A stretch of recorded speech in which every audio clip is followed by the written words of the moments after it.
Ham. All right, everything is live. I'm back in the Discord. I just had to grab the few last minute notes. Welcome to the Ilderon Tales. This is Group F, Storm's Hymn, Episode 4. We are rolling with a partial party for tonight. Shelby Keep is on rolling. What? Yeah, we'll always be rolling. Shelby's sick, so when one's down, you just gotta carry on the torch. But anyways, recapping last session, I'll try and do it in 4 minutes so we can hop right into it. The last session started with the party on guard duty at the docks. They saw a weird figure digging through the pile of burned bodies that they had left behind from the day earlier when they burned the corpses of the dock workers and cleric that were killed by the weird spellcaster. He was collecting the ash of skeletons, and while he was doing so, horns started to sound around the city, and Aryea blew hers also. From the water started emerging several figures. The party fought the man and eventually knocked him unconscious, or actually killed him, Yomar and Aryea. Aryea called for Yomar to leave, but Yomar noticed that skeletons were coming out of the water, and Yomar stayed back and tried to fight them off. He killed maybe 5 of them before he was overrun with possibly hundreds of these things coming out of the water. And Aryea ran off to retrieve reinforcements from her guild hall. Yomar, meanwhile, was knocked unconscious and was knocked down into death, and was rolling death saving throws and came to at the last second, and played dead in the water as this army of death just marched by him. Aryea, Morgan, Nyoka, and Milani all were woken in the guild hall, and they rallied their members, those who were available, to aid in the town. Milani, Nyoka, and Morgan rushed back towards the coast to save Yomar. As they were doing so, they noticed that more members of the town had been rallying, and the decision had come to set the everything outside the city wall on fire, and just hopefully burn and kill all of the skeletons in Inferno. And so, with that warning, the party still ran into the south of the town and saw that it was being overrun with this horde of skeletons, and that when they got to the coast near Yomar, moving much slower were these oily, blighted skeletons coming up from the water. And Yomar himself was still alive. He got up to run to the party and was instantly knocked back down as a skeleton stabbed him in the back. Nyoka saved him and threw him on top of Morgan as a horse, and Morgan horse ran, and boy did she run. So, Morgan Horse, followed by Nyoka, ran through the burning, crumbling rubble of the south side of town as the docks were all being lit on fire, and, just as an attempt to get rid of this whole skeletal horde. From there, the party aided a little bit in defending off the city, and then went to sleep. The next morning, Morgan, Aryea, and Yomar went down to the docks, and they found that the city gate had been closed off, and that majority of the refugees from that side of town were living as just kind of vagrants in the street. And they also found out that those skeletons, when killed, basically blighted and corrupted the land, and it was sickening just to be there.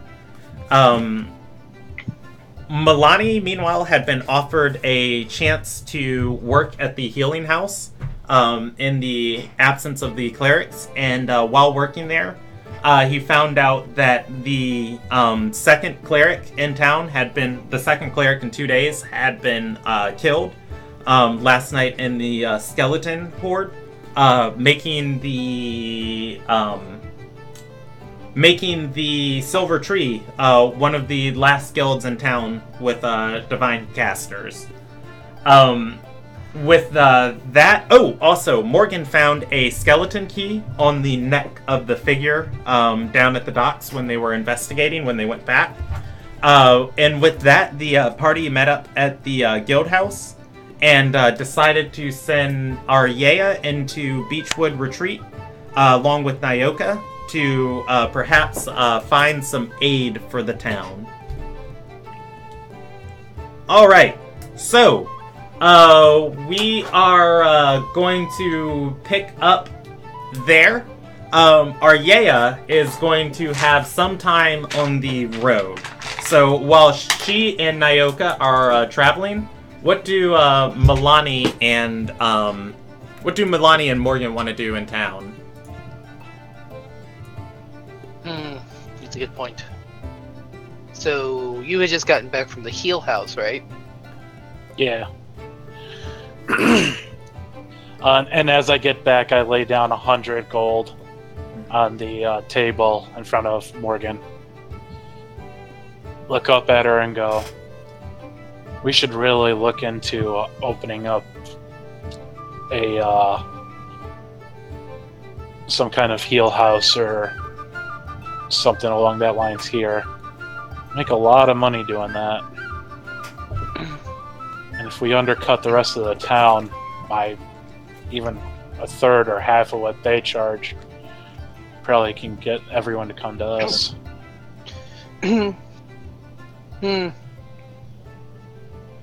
Like taking a piece of gold and kind of thumbing over it. It's not a bad idea. We are some of the two last divine casters in this town. I'm thinking perhaps we can do more of a takeover than a mission of sabotage. They need us more than we need them. So why take business from them when we can just take profits?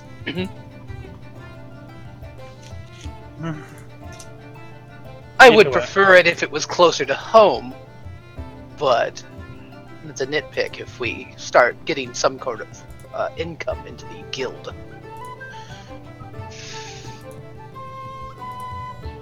So were you able to find his shovel? Yeah. It was knocking underneath one of the docks. Honestly, wasn't worth all the trouble I went through to get it.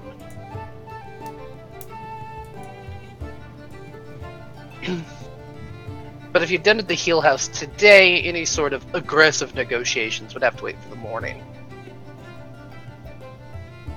Yeah, I got rest stuff. Burned up most of my In the meantime, capabilities. It might not be a bad idea to figure out exactly all of the losses suffered last night. We may also be some of the only capable fighters left in Lockleal, but who knows?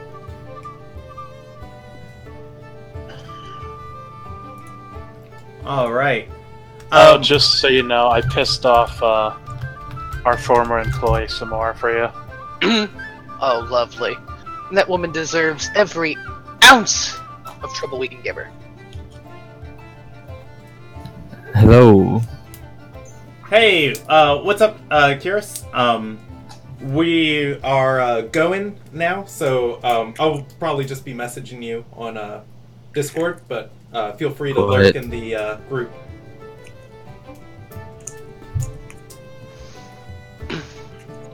Sorry, my god just talked to me in my head. I didn't mean to interrupt you guys, though. You can keep going. I wanted to give you sass because you don't believe in a god. But, That woman deserves every ounce of trouble we can give her. But we may have to go bother her again, because, somehow she failed up. Which means that she would have better knowledge of exactly what state the affairs are in currently.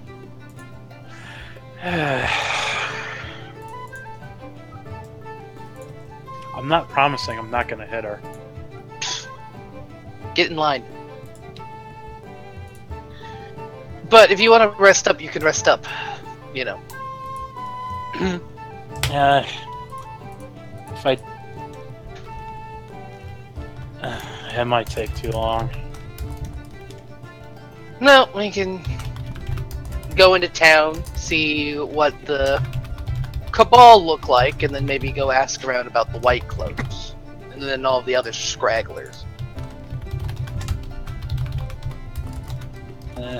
From what I'm hearing, from what I heard there, the White Cloaks took a massive hit. Like I said, that could be to our benefit, but, information is power.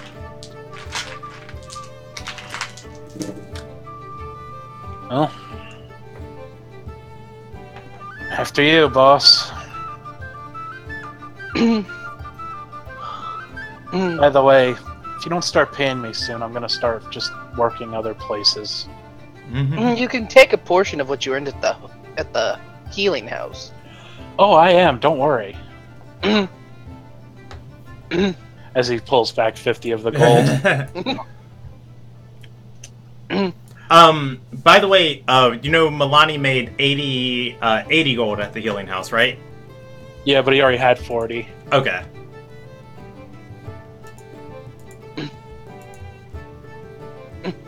Alright, so, where you guys headed?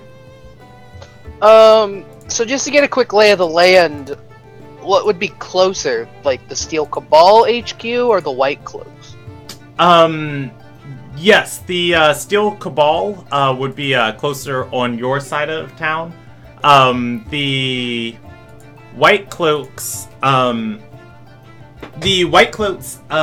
are on the... Oh, well, actually, let me draw it on the map, and then also I'm going to get a link for this too. Because then the follow-up question would probably be like, does it, like, which one's closer, and then like, I guess like a weird path if we go like, draw it out for me. Yeah, I'll draw it out right now. I thought the White Cloaks' main headquarters was in the part of town that was cut off. Yes. So I mean, it might make more sense just to go to the Steel Cabal anyway, because their HQ might actually, still exist. Alrighty, so I'm going to draw it with black.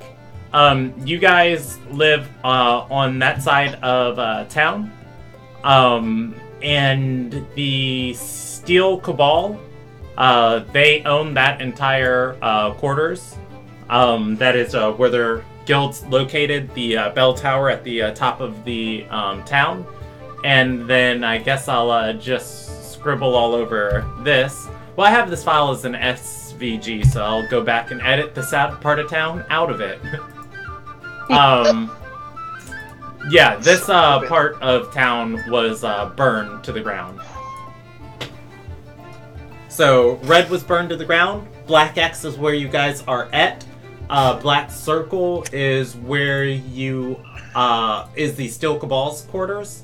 And what you guys saw as you were moving through town, that area of town had become a shanty town, and the refugees from the docks were staying in alleyways and temporary shelters in any place they could squeeze in to fit. Okay. Would I be aware of that too? Where would the healing house be? Chat's healing house is near the fighting pits. It is, I'm going to draw this one with a, let me find a color, blue. Chat's healing house is on the main way right there. It would have kind of bled over into this side of town. But I mean, obviously, you know what happened in the docks last night, so... Well, I guess my question is, do I know that the town, or that part of town is kind of hold up for refugees. Oh, yeah. It would have been, like, once again, there's a lot of gossip that was exchanged at the healing house, so that kind of would have been things like just talking back and forth of, like, oh, yeah, you know, they're set up over here, people doing that, and it's just stuff that would carry on word of mouth, especially with how small the town is. Morgan, another point that might get us some coin moving. We could always open up some of the extra rooms in here for the destitute. Do I look like a charity? That's why I said some extra coin. And if not extra coin, at least some extra hands. I'd want to do a vetting process. If you let any scum off the street into our home, things get stolen, things get dirty. Yomar yells. Well, if things get dirty and things get stolen and Yomar yells, Yomar fixes the problem. And since you hired me as your bouncer, if things get stolen, I fix the problem. And I'll tell you this, as one of the last healers, I won't fix that problem. We can look into it. We definitely need to do more recruiting. And as morbid as it may sound, this probably is the best time to do it. Yeah, people look up to people who offer out a hand. Trust me, coming from the military, even if we were destroying crops, if we were helping people, we were looked at as heroes. Just don't try to make an honest woman out of me. Anyways, Morgan, I could spend the rest of my life trying that, and I don't think I could succeed even then. Well, at least you're, smarter than you look. So, shall we go to the Cabal and bother them? Absolutely. Just make sure you shut the door. Well, if I can, Yomar broke half of it. Which, I need to make a reminder that I have to call somebody about that, or it's okay to do it. Yeah. I'm telling you, just put a metal door up. It'll solve your problems. Well, then I need iron. Yeah, maybe later we'll scrap through the burnt city and find some broken iron swords and stuff. That's another thing to consider. We don't know how well equipped everybody is anymore. Yeah, you might have to teach me how to actually use this stupid equipment here. If you've got the time. I live here. Fair enough. Shall we? Yes.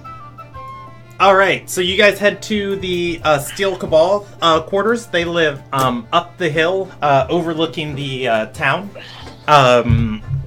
They are... Oh, sorry, I had to read all of this. They are marshaling an expedition. There are 5 of their members out, as a ranger captain is walking back and forth, kind of giving them the glance over and the person that they're, or rather just information about the person that they're looking for.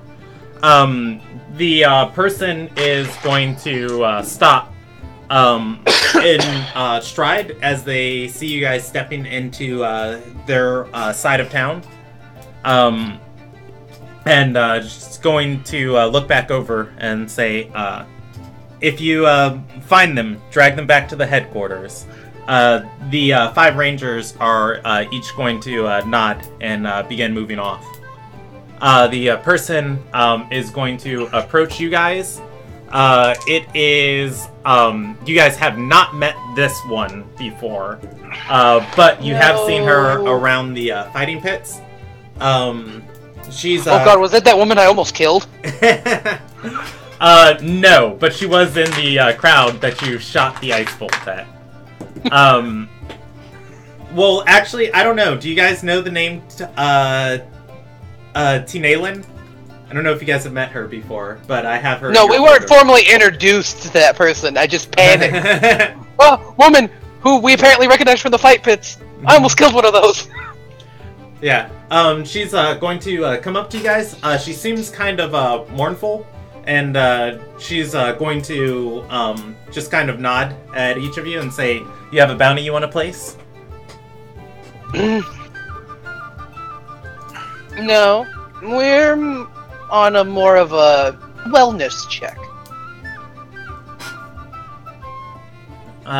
She raises her eyebrow, says things aren't as well as they could be for our town, but with any luck, order will stabilize in a few days, and we'll be back to business as usual.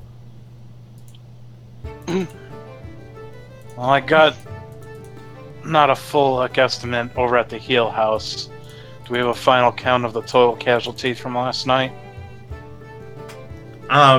She's going to shake her head and say, these White Cloaks only keep up with their membership and the slaves they employ. Mercenaries, who are volunteering, or rather who were hired to protect the docks, and the other people staying in that side of town, there's no way to be for certain. But I talked to Lady Nyless. She lost 54 members.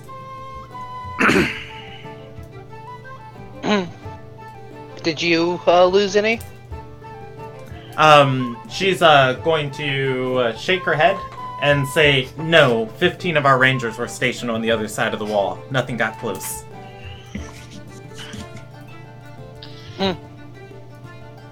Good. That's really what we all wanted to know. You know, everything the other night was chaos. Chaos and fire.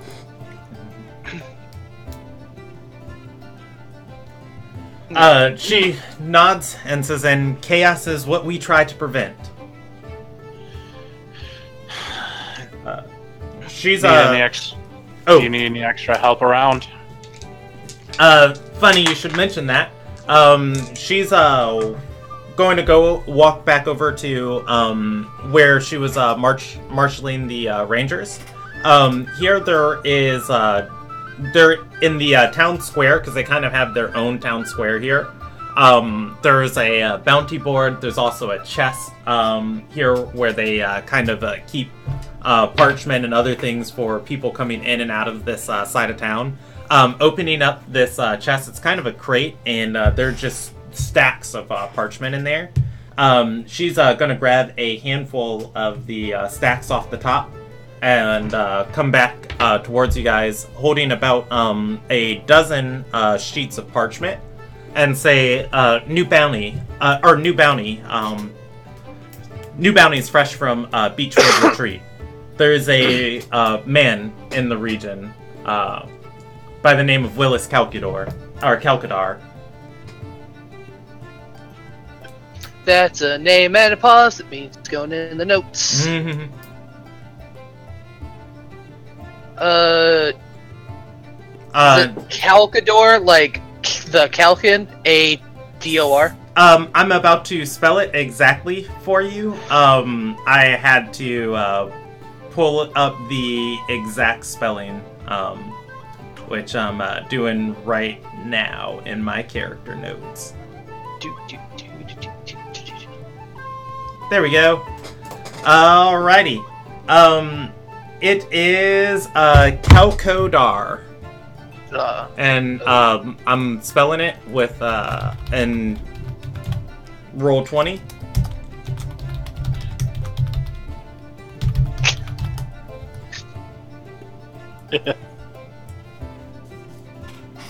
I spelled this name all wrong. I replaced all the C's with K's. I was just about to do that myself. Don't feel bad, Rob. Like you said, it's like calc. I was like, well, like the calcin, and that's spelled with K's. Yeah, not this guy.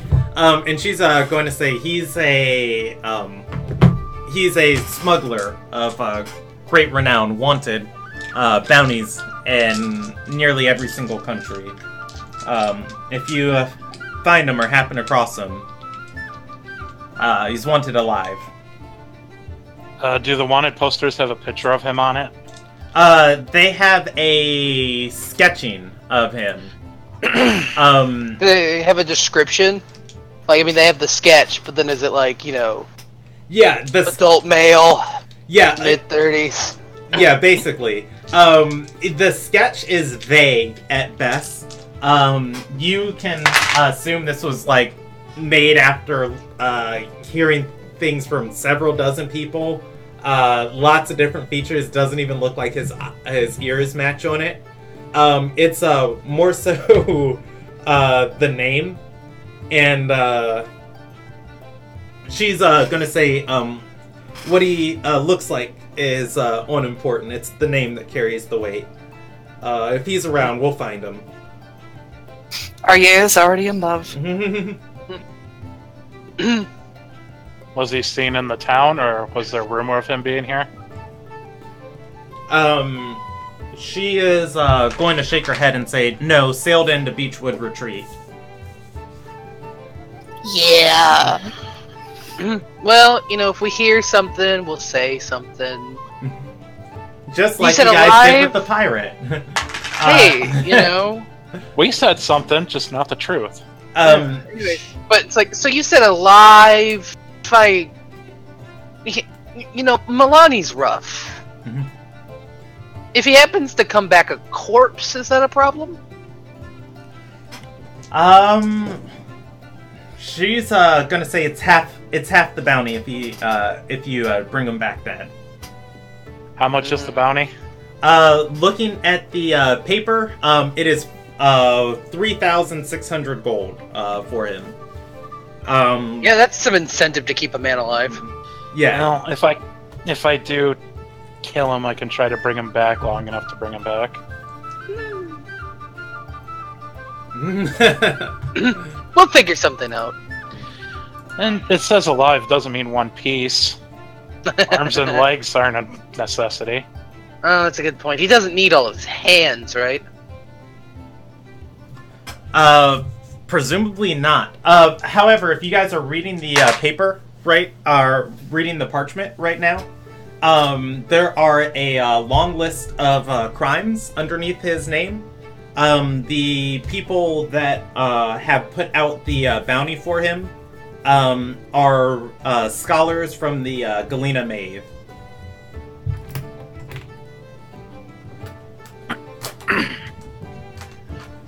Scholars, huh?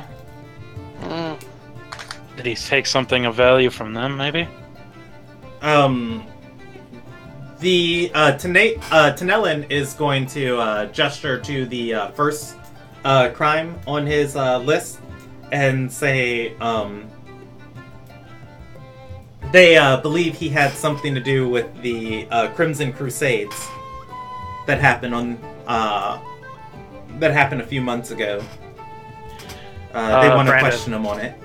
Yes. Should I roll a history check, see if I know what about that? Yeah, DC for out here, DC 12 history check for the Crimson Crusades. Gonna roll a history check. It's not gonna go well. Morgan has advantage on it. Yay! It doesn't matter though. I got a 14. 14. Yeah, both. I mean, I guess I could roll it again and let if a higher roll gets me more info, but okay. So no. Back to the future. That got you less info. So Milani, how he knows about this is, you know, he was a former military man, and one thing that was definitely talked about within the ranks of the Heimsdale military is how all of their diplomats in the Red Axe were killed. What the Crimson Crusades was, the country switch. It never had. It's just recently, in the past few years, come together under a single city-state and formed from a bunch of different city-states to an actual nation. The country's never had a formal religion, and the consummate declared the religion. Declared the official religion of the country as Gendenthel, which is a drastic, very, very violent religion. And when she did that, she executed everybody in the country who did not worship Gendenthal, including people who are normally excused from wars, diplomats, ambassadors, and emissaries. All were killed in this exchange. Holy people of other religions, missionaries, and it was a pretty chaotic time inside of Red Axe. It was the Kalkin that eventually ended the crisis and got the consummate to start having diplomatic talks.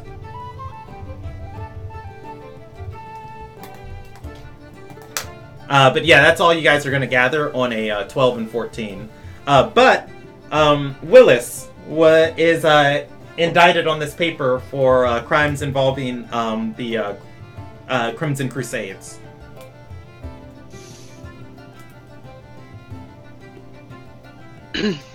Well, that's a very interesting accusation.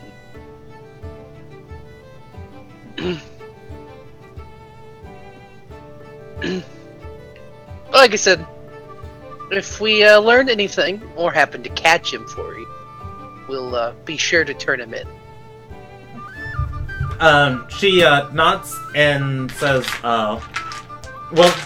just know you'll be well paid if you're able to. We have rangers moving into the city ourselves.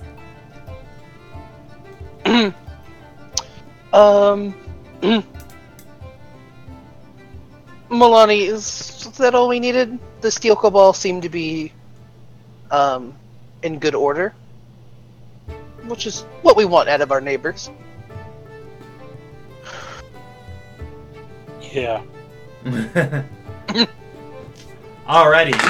Milani is obviously very like uncomfortable with. Yeah. But thank you for the bounty. Hopefully we see each other again, because that means like we fought him. But in the meantime, stay well. Tell Rayin I said hi. She nods. Before you go, she's gonna place like a hand on your shoulder and say, "Will you be fighting in the fighting pits anytime soon?" She's talking to me. No, to Morgan. I don't really plan on it. It's more or less Yolmar's whim if we end up there. She nods and says, Mata mentioned that she'd like to take you in a fair fight, or a fair spar, someday. Do I recognize that name? You don't. Who's Mata? She's, just gonna look you straight in the eye and say the woman your, bard saved. Oh, my apologies. I did get a little overboard that day. We can possibly arrange it if she feels that'll even things out. I didn't do it. Well, I did it out of malice, just not towards her. She's gonna say, let's put it on the calendar. How about first day next week? If that's what must be done, that's what must be done. She nods and says, and I'll begin teaching her to spar properly. I hope the roads fare you well. Oof, actually, I need to roll her something. Oh, the religion check? The religion check. Yeah, because you guys are in a region where all of these cultures clash. Yeah, she's gonna stick with that one. Milani's just gonna look at her and go, "May you find your place in the hierarchy." And that is something she's used to. She's gonna turn back and start calling, or head towards her stables and start calling for more people in there. What do you guys want to do? Well, I feel the next place would be to go visit the Hooverville and bother Nihilest. Okay. Or wherever the white cloaks would be. Okay, Aryea and Nyoka. Now you guys don't own any horses on the road, but there are people in town that, you know, of course, have horses and caravans every day that go into Beechwood Retreat. That would, you know, are constantly moving up and down this road. Nyoka went with her? Oh no, you guys sent Yolmar with her. My bad. Okay, so yeah. Nyoka you guys would be sent with Yolmar with her. Alright, so that's going to be a completely different thing. But nonetheless, there are going to be caravans moving up and down this road. And, you know, not too far out of town, you know, the first one with, like, horse-drawn wagon moving hastily into town is going to be trotting by you guys on this road. And Yomar is going to try and flag it down with it, like, waving his shovels in the air. The merchant's going to stop near you guys, and Yomar is just going to start hitting on this guy. And go ahead. Use your words, not oh, okay, fine. Do what you need to, Yomar. You witness Yomar and this guy having a conversation for a few minutes before Yomar is going to look at Aryea and say, "Hey, give me some gold." How much?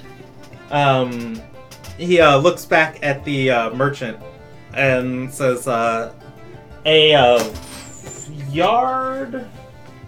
square foot, because they'd measure an imperial. A square foot of leather, 5 silver. And Yomar's gonna say 5 gold. Of course, here. And she walks over to the merchant and hands them 4 silver and 1 gold. The extra is if you are willing to give us a ride into town. He looks up and down and says, "Well, that one, you know what? I could spare some extra space in my carriage, but it's not going to be a pleasant ride. I've got to get to Beechwood Retreat rather hastily. Without the ports, these goods have to move somehow." Well, we also have to get there hastily, so I think we are in concordance. He's gonna hand Yomar some leather. Yomar is going to appraise it. Gotta look up the trade goods thing on here. But this stuff is going to... Well, from what Aryea can tell, it looks like nice leather. Yomar seems rather unsatisfied as he stuffs it into his pack. But for the... otherwise, you guys are fine riding into town. This carriage is... when he said it's going to be kind of unpleasant, that was, you know... He is sitting on the front of the wagon with a horse drawing it, and he's just working this thing to its limits. Sitting inside the wagon, this isn't a transport wagon where there's space for you guys to sit. You know, you're between goods, between barrels, between boxes, between sacks. on sacks, and it is motion sickness for days, just bobbing up and down the road. That happened just a couple hundred yards outside of the city gates. You guys walking out and this guy dashing by you. You'll get to Beechwood Retreat in in about an hour. As far as like the distance this thing can travel. The other party, you guys go to see Nyless. Roll me an investigation check. I will perform the help action on that because I'm thinking Morgan probably a little better at that than me.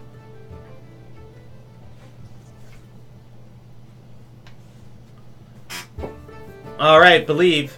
Are you there? Oh, okay, yeah, there you go. All right, 17. Pull down though.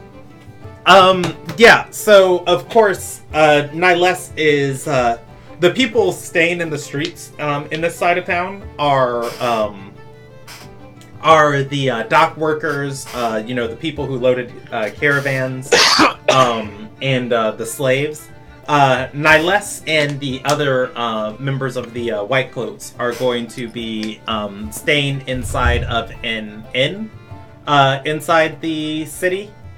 You find her, and I just had this open on my other monitor.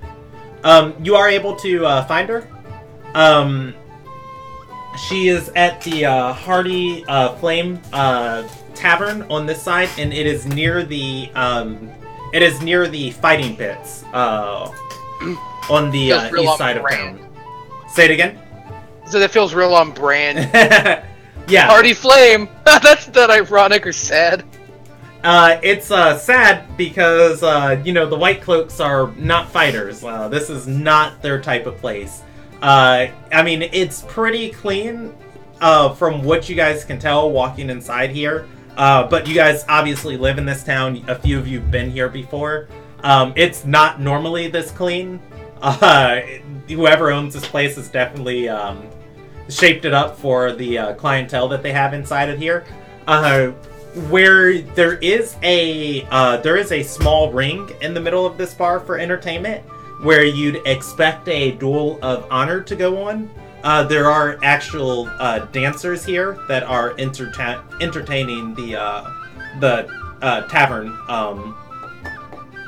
the tavern patrons. There we go. This place, it is poorly lit. Most of the light comes in from the daytime, as it is directly overlooking, the coast of the town.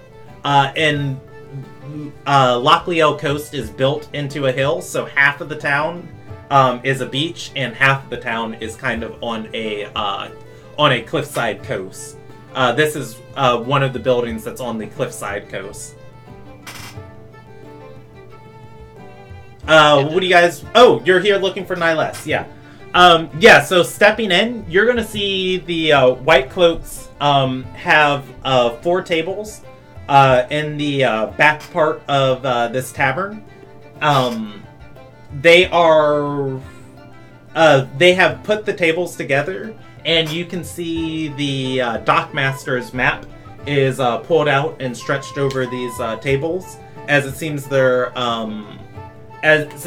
upper class members are planning something.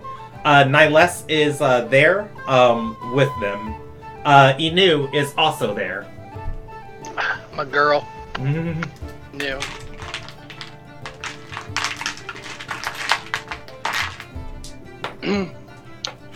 They seem busy. Should we leave, or should we be extra annoying? I could start a bar fight. Keep that on the back burner. Standing from where they are, especially because Milani's now in a really bad mood, he's just gonna stand where he is and scream across the bar, "Nyless!" Oh, okay, I'm gonna change the music to suspense.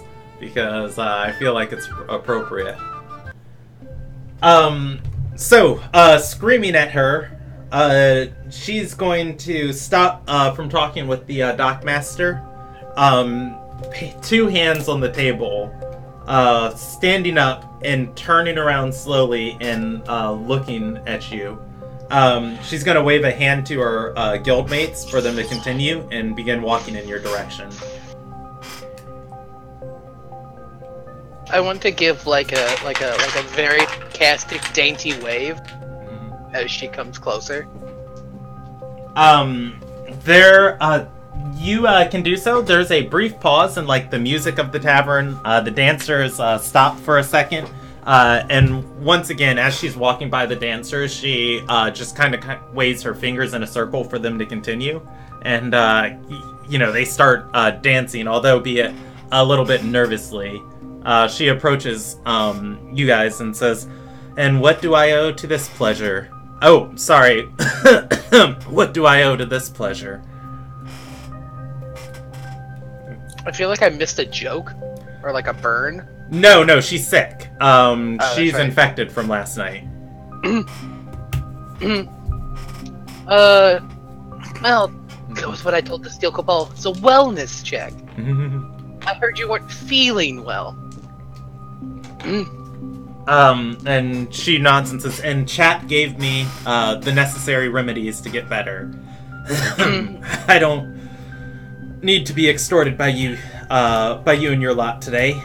However, if there's business you want to offer, the White Cloak is always happy to oblige."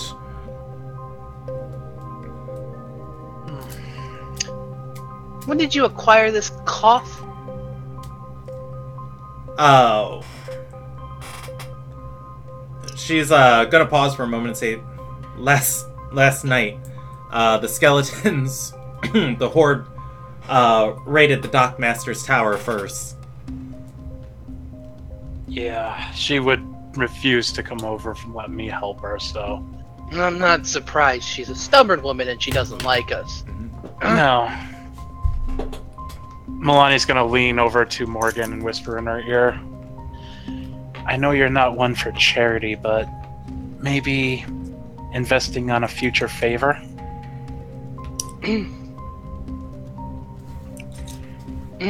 I'd do it, but I'm kind of tapped out at the moment. I can handle it. It's just, I don't... Did you get hit by any of them? She shakes her head and says, "Not at first. We thought we could hold out. But when their numbers started thinning, the ones that came later were deadly. We made the call to flee and one got me in the back." Are you the only one? Morgan would know she's not the only one. Walking through the shanty town and looking for like Nihiless and asking people about her. So each side of town, and I'm just giving you guys some population things. Each section of town is housing about 50 to 150 people. On the low side, 50. On the high side, 150. The docks were, one of the higher side of people.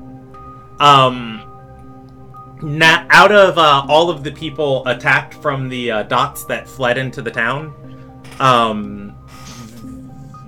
only about 15 people were able to pay for the services from the healing house in town.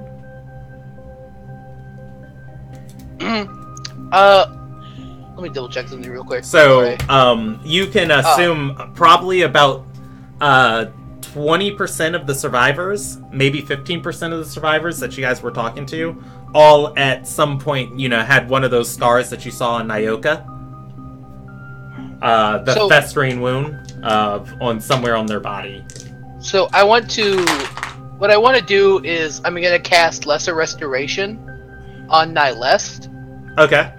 the touch spell. I want it to be like one of those like aggressive, sort of like one-handed like cheek grabs, so I get my point across. Okay. Yeah. So you go through and at first, she's going to she's gonna. Milani's gonna walk behind her so she can't back away. Well, no, what I'm gonna say is, she's going to swat, Morgan's, hand away, she doesn't want to be, touched by you guys, but, I already explained to you guys the mechanics of this disease. She's rolling everything with disadvantage right now, and, on a 2 for a sleight of hand check to, block Morgan's hand, Morgan's just going to, power through this, sickened old lady and, grab her face and cast Lesser Restoration. And Niles is, her skin is going to kind of flush with color. You guys can't see whatever wound she had, but you can assume whatever was ailing her, she inhales sharply, and just lets out a breath and says, "Thank you." And she's going to point at Morgan and say, "But I didn't ask you to do that, and I'm not paying for it." I'm not gonna charge you for it. This time. Well, you might owe me a favor now. You're just lucky that I have a personal vendetta against that brand of illness. Does any of your other surviving members have it? At least anyone that's here in the bar with you now. Oh, yeah. Out of the people here in the bar, there are 6 of them. She is going to point out we have some members upstairs, too sick to walk, who are recovering. And gonna say I shared the healing potions I got from the from chat with them, but there's only so much those can do against disease. Especially this kind of disease. But she's gonna say there's only 12 of us, 12 white cloaks staying inside this inn.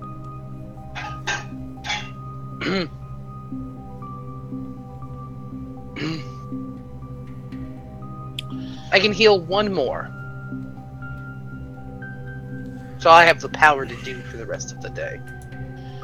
We can always come back tomorrow and I can heal the rest. You'll need to keep them quarantined. The disease, despite how you got it, it spreads.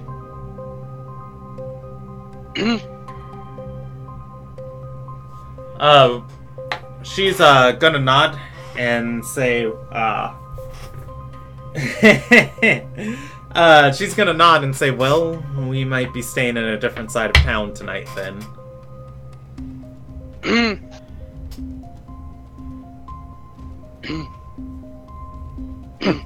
Milani just kind of elbows Morgan in the side.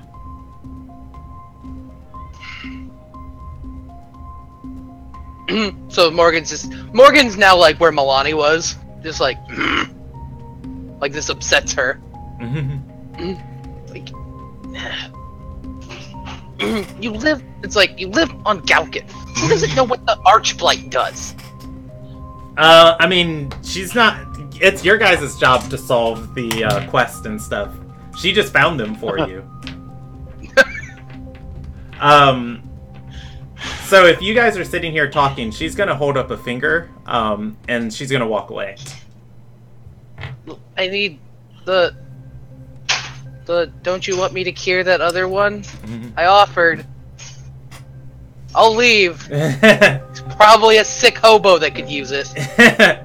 Yeah, she held up her finger as kind of like a pause and walked away. Milani called Morgan's name, so I don't know if you guys want to discuss something in private. Oh no, he didn't call her name. He just elbowed her like, they want to stay in another part of town. They just want to do that. They just want to do that because of what I said about the illness. Honestly, they're probably fine here. It's just you need to minimize who goes in. You know? Yeah, but let's face We're it. gonna be busy for the next couple of days if we have to keep healing people like this. Or if we spend today and tomorrow doing it, I can do it tomorrow without using much of my abilities, much of my power.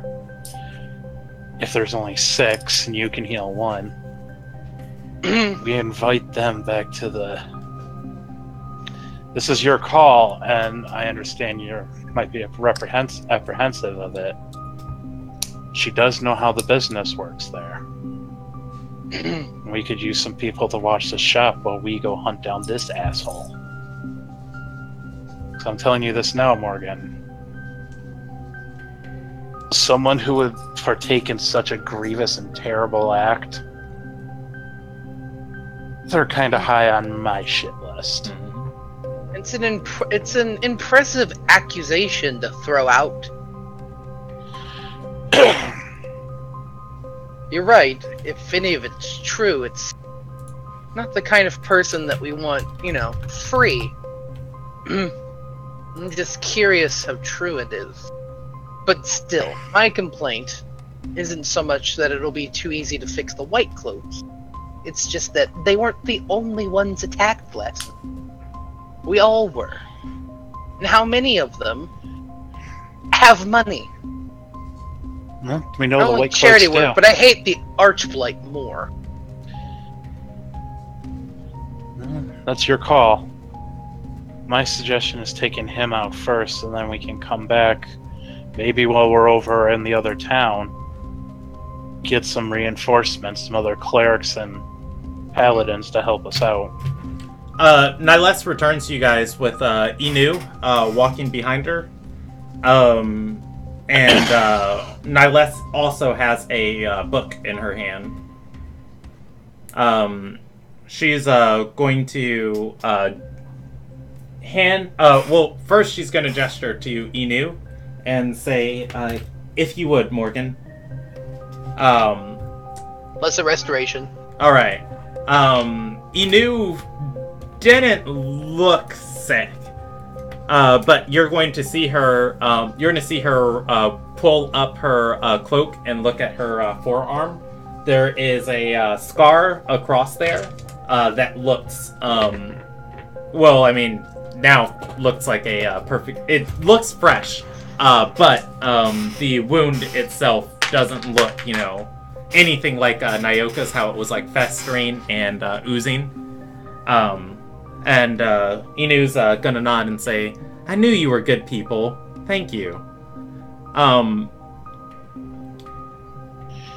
Niles hands Morgan a book, and the book she's holding, and says, here, consider it, I don't know, a thank you.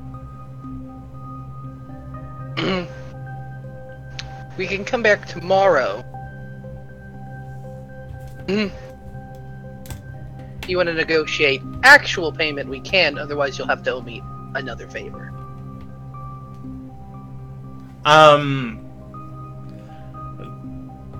She's gonna say that's pretty much payment in itself right there, but I suppose we could help each other out in the future.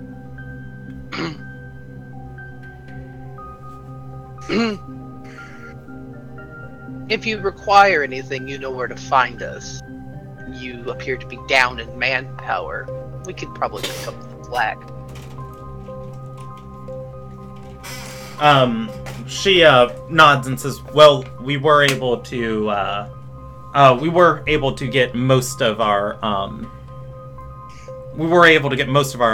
coffers out of that side of town before the Cabal burned it to the ground.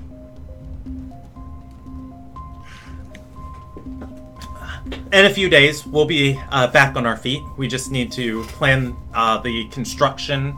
All of our contracts still stands as our fleet was out of the port. when it happens, and most of the piers are still there. We just need to find a way to work them. She's going to put a hand on Morgan's shoulder and say, "Trust me, we'll be fine. If there's anything you should know about me, it's that I always bounce back." You know, you say that like it's a good trait, but it's often a problem for the thing you bounce off. I mean, I will give you that you're like the itch we can't reach. And she's gonna say, and with that, I don't feel like partaking of this conversation anymore. She's gonna turn around and start walking away. Fine. Cool. Still don't like you. You're just gonna get other people sick. That's why I healed you. Should we head out and try to see if we can salvage any parts from the port? I do not want to go back into that burning corpse. What's Morgan do with the book she was handed? Stare at it. It's Does it have like a title, or is it just it's a treatise on speculative ethics, by a scholar that goes by a singular pen name, Ellendir. Treatise on speculative ethics? Yes, I can spell all of that out. Milani just looks at that name and goes, "That's too complicated for me." Well, I'll need to do some accounting later, so I'll take the time to read it. Ellendir.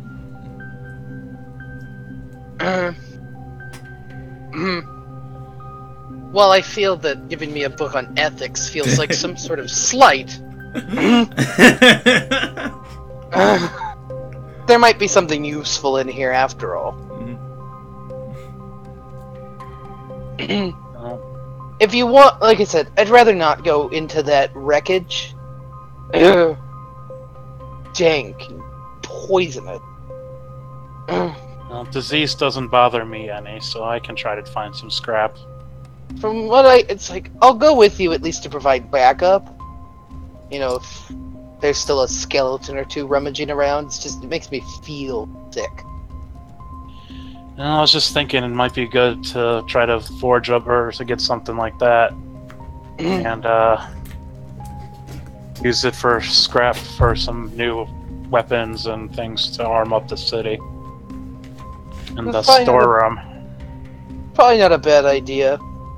So, I mean, you'll feel fine and you have heavy lifting, so I think I can stomach it. Alright, so you guys head to the burned down side of town? Yep. Okay. And you're just going to be trying to salvage materials? Yeah, looking for broken scraps of swords, shields, armor. Okay. Basically anything we can use. Anything we could recycle. Roll me a investigation check, and we'll come back to you guys. By the way, that book weighs 5 pounds. Jesus Christ! I guess since I'm the one that'll probably be leading this one, I'll roll it with the aid. Or how do you want to do it, Brandon? Either you guys can both. So here's how it'll work. Either you guys can split up and each roll an investigation check and come back with what you have, and you'll probably get more overall materials. Or one person can aid the other, and you'll have advantage on the check, and you'll probably get higher quality materials that way. It is your choice which one you guys want to do. Just remember what Fred would say from Scooby-Doo: always split the party. Well, we're already split to bare minimum. I mean, anyways, I personally would suggest doing the thing that will yield higher quality items. Yeah. But then here's the question I gotta throw to you. Okay. Like, look, we have Anthony. We have established that I have the higher intelligence. So it's technically more advantageous for me to take the rolls. But if we're going to be in that part of town, the help action will only give me a normal roll, as I will be rolling with disadvantage because I'll be poisoned. Fair enough. So, do you want the one technically better roll, or do you want 2 shots at, hitting a nice one for your -1 intelligence? I'll roll it with advantage. And just a note of clarity, Brandon. I'm gonna use is it Earthwalk? Nope, it's Merge with Stone. I'm gonna cast Merge with Stone, which allows me to cast Pass Without a Trace. Okay. Does not. It's my racial trait for Earth Genasi. Okay. And I don't know if you want us to roll a stealth check before we go into, or how do you want to do it? No, you guys are fine. I'm like, when I tell you this whole side of town, most of it was there are a few stone buildings left that are crumbled because they don't have the wooden infrastructure to support them. When the rest of this town was just, one huge wooden, just towering wooden structure built on another wooden structure, and they lit this place up, it became an inferno. Like, anything that was in here burned. Okay. So yeah, I'll roll the investigation with advantage. Oh, that's great! Okay. We are gonna come back to you guys. Those are just terrible. I should have gone for the singular roll. Oh well. To be fair, those are just terrible rolls. I mean, yeah, right. Wow. You rolled a 5 and a 6. That's Okay. So we're gonna hop over to Aryea. And Aryea and Yomar coming into the afternoon. The caravan makes it into through the shanty towns of Beechwood Retreat, and into one of the main markets. And yeah, so let's go with happier music, because Beechwood Retreat's a happy place. happy music. Aryea would have played her panpipes the entire way, and to try and drone out whatever flirting was going on for the ride. Alright. So, describing this city, I'm actually custom making this map, and I'll probably have it on the wiki for you guys in the week. So, part of the city, most of the city is built around the coast, much like Beechwood Retreat. There are several much like Beechwood Retreat, much like Lockleal Coast.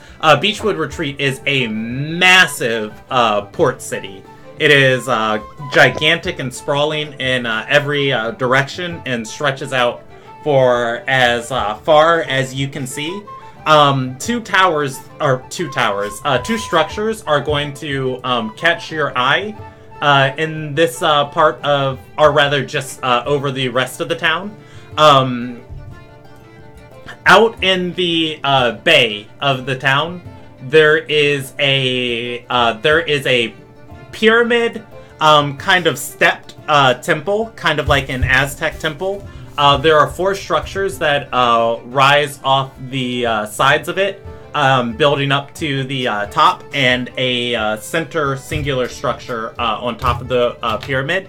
The pyramid itself is tilted, kind of slanted at like a 60-degree angle, or 70-degree angle, coming out of the water. It is in the bay of this city, and it overlooks majority of the entire city. The other structure that rises equally as high is a tower. The tower itself is it's not really much of a tower. It's a huge, it's 4 huge, massive statues, all of different females. They have their hands stretched up to above them like a caryatid, and they are holding up this circular, open structure on top of it, and on top of that structure is a large flame burning. That is the Aryea's loosely been living in this region, so she'd have a small idea that is the lighthouse, and it also serves as the Mage's Tower of Beechwood Retreat. With that said, there are low docks, high docks, slums, markets, bazaars, anything you could want to find in this town. The world is yours. The merchant lets you guys off. He lets you off at the city gates underneath the huge 4-statue structure, and says, "I've gotta get this shipment of goods down to the low docks before the boats take off. If you need a ride out of town, I'll be leaving at nightfall." Good to know, thank you. One last thing, which way to...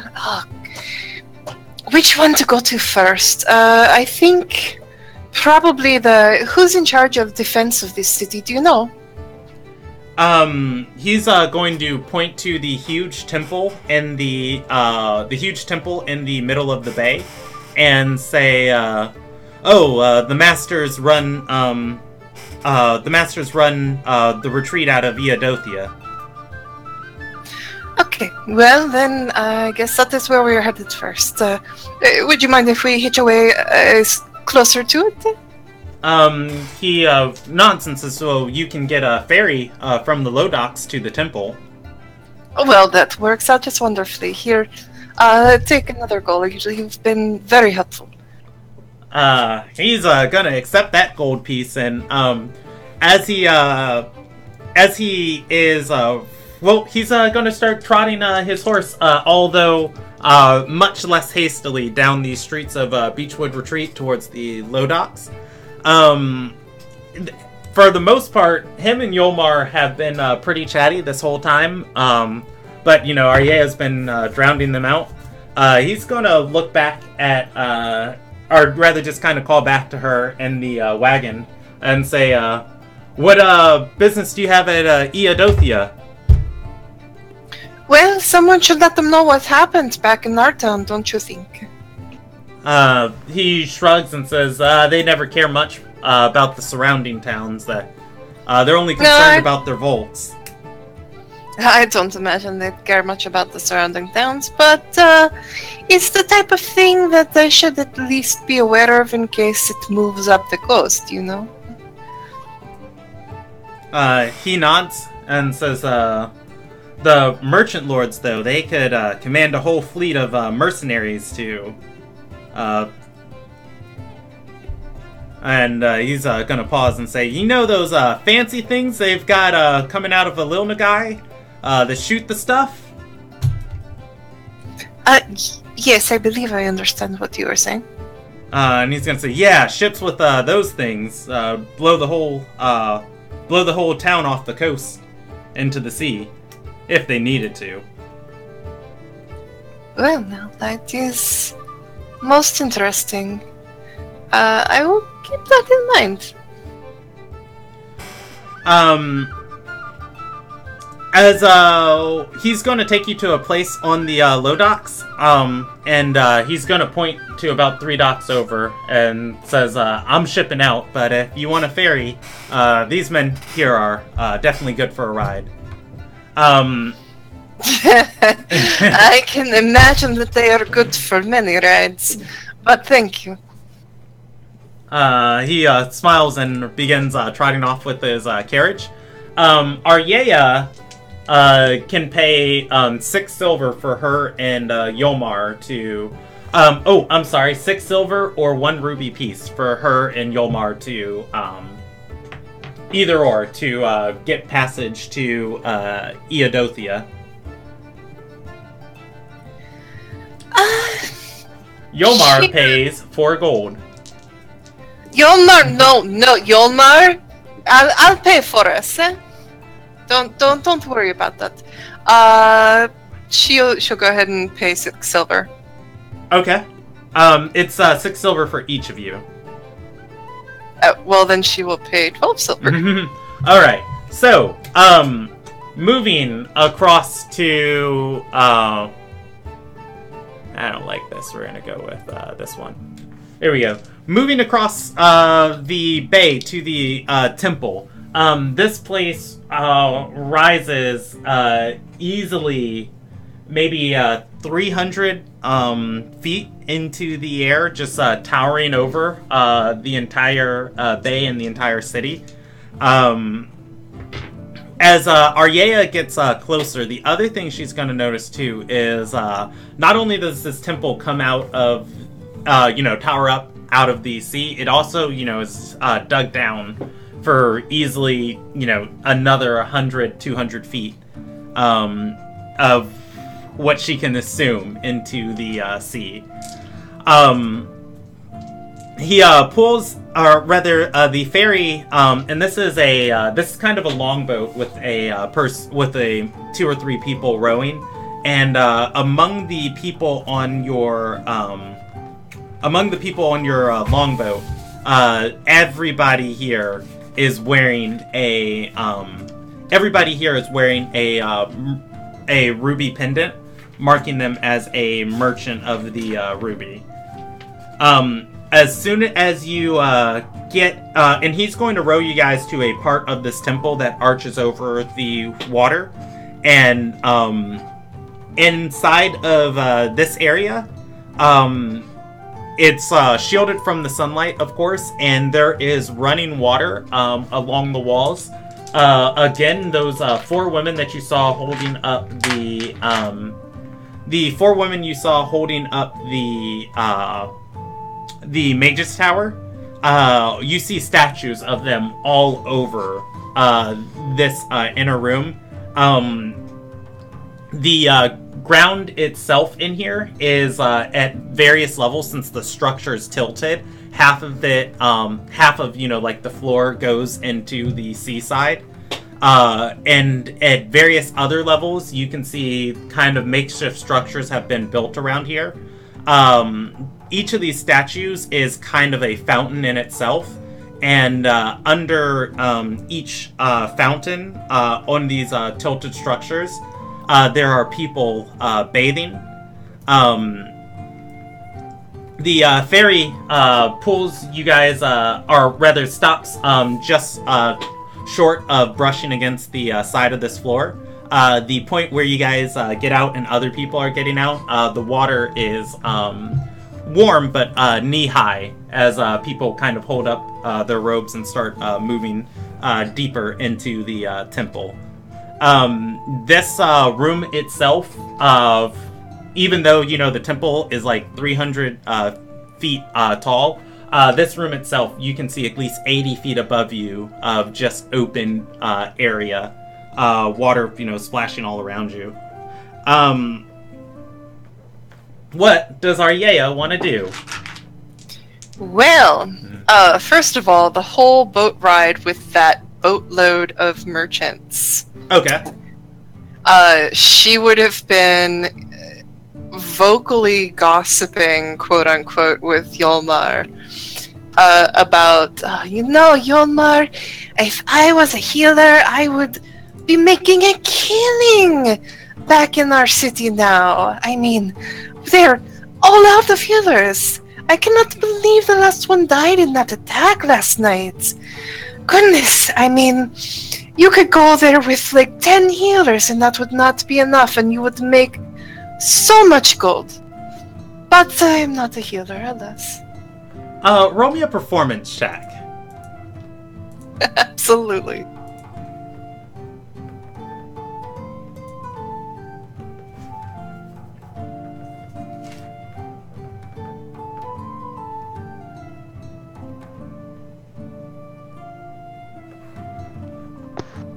I'm looking for the button to press. Okay. There it is. Yeah, I was gonna say, or you could allow Yomar to roll it for you if you wanted. Alright. No, I think Aryea has it. Yomar is definitely gonna be too dumb to notice, like, or understand what you're saying, but a couple people, you know, like, you are gonna get the attention of a few merchants on the boat. And as you guys get closer to the structure, you know, Yomar's attention is obviously going to be taken by the bathing people around him. But for the most part, you feel like people are kind of listening to your conversation. Good. But she doesn't engage with them. She just starts spreading like word of mouth rumors. Alright, so, once you're inside of here, Yomar is going to be pointing towards the bathing area, the terraced, the different terrace baths, and he's gonna look back at Aryea and say, "Oh, you do the talking, and if we need to kill anybody, you can come back and get me?" You know, Yomar, I think that is an excellent idea. You should go get go get prettier. Yeah, Yomar is going to start tearing off his clothes as he is... Oh wait, no, wait till you're all the way over there, Yomar. Yeah, and as you say that, you know, like, two attendants are going to come by and start helping Yomar up to the baths. And by helping, I mean, they pick up Yomar's discarded garments, cleaning up behind him.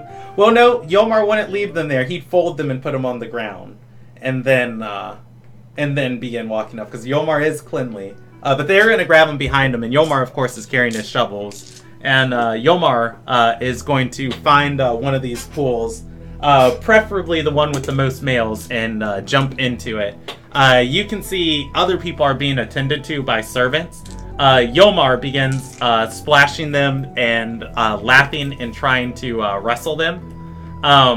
They don't seem very entertained by him. Aryea walks away. We'll get him later. Just let him play in the ball pit. Like, that is not my responsibility right now. I'm just like, nope, down the hall. Alright, so, walking through here, you can, if you want to ask somebody for directions, you can. There are slaves and attendants here that can help you out. Most people just seem to have a flow about them as they move through this structure, kind of intrinsically knowing where they want to go. Aryea would stop the first servant that she comes across that isn't attending Yomar, and ask which way to the people in charge of town protection. She's gonna look up and say, "Oh, you want to climb to the high house?" The high house, and which way is that? She points. She's gonna point westward or northwest, and say the stairs that ascend. The stairs that ascend through the bazaar are still in access on the west side of Eodothia. Oh, very well. Thank you very much. All right. And before you leave, she's gonna say, "I can lead you if you'd like." She smirks slightly and looks this servant girl over a moment. I would not want to keep you from your other duties, but if you have the time, I would appreciate that. By all means, lead the way. And she's gonna begin walking you through the or to the bazaar. And this place is huge. As you're walking by, Aryea As I'm walking by, I'm also doing an insight check on the girl to make sure she's not, Okay. conning her. Go ahead and roll it.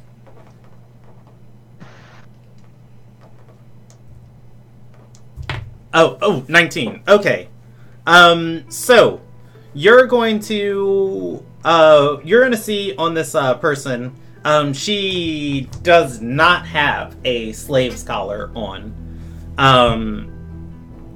Which, I mean, she is a servant in this place, but Aryea is more so going to pick up that as soon as Yolmar came here, one of our two unattended servants kind of flocked to his side, and same thing with everybody else that has came here. Eventually, they need something, and a servant just starts attending them. Aryea can assume she can probably ask more of this servant, and it's just her job to make sure, all of Aryea's needs are met. That said, she probably approached you in so much that Aryea didn't look like she needed certain needs met. That makes perfect sense. That said, she is going to be leading you, and the whole time she's leading you, Aryea is also going to notice this place is old. This building was not built by these merchants. This place probably predates most history that Aryea knows about, as there are reliefs and reliefs carved into the wall. Not much so any murals, any paint or anything would have long faded by now, and the moisture, would have cracked all of it. But anyways, she leads you through the bazaar, and once again, stepping into the bazaar, it's much like the bathing shrines that you came through, except with the bathing shrines, that part of the structure was tilted down into the bay, and most of it was inaccessible. The bazaar is an equally huge area.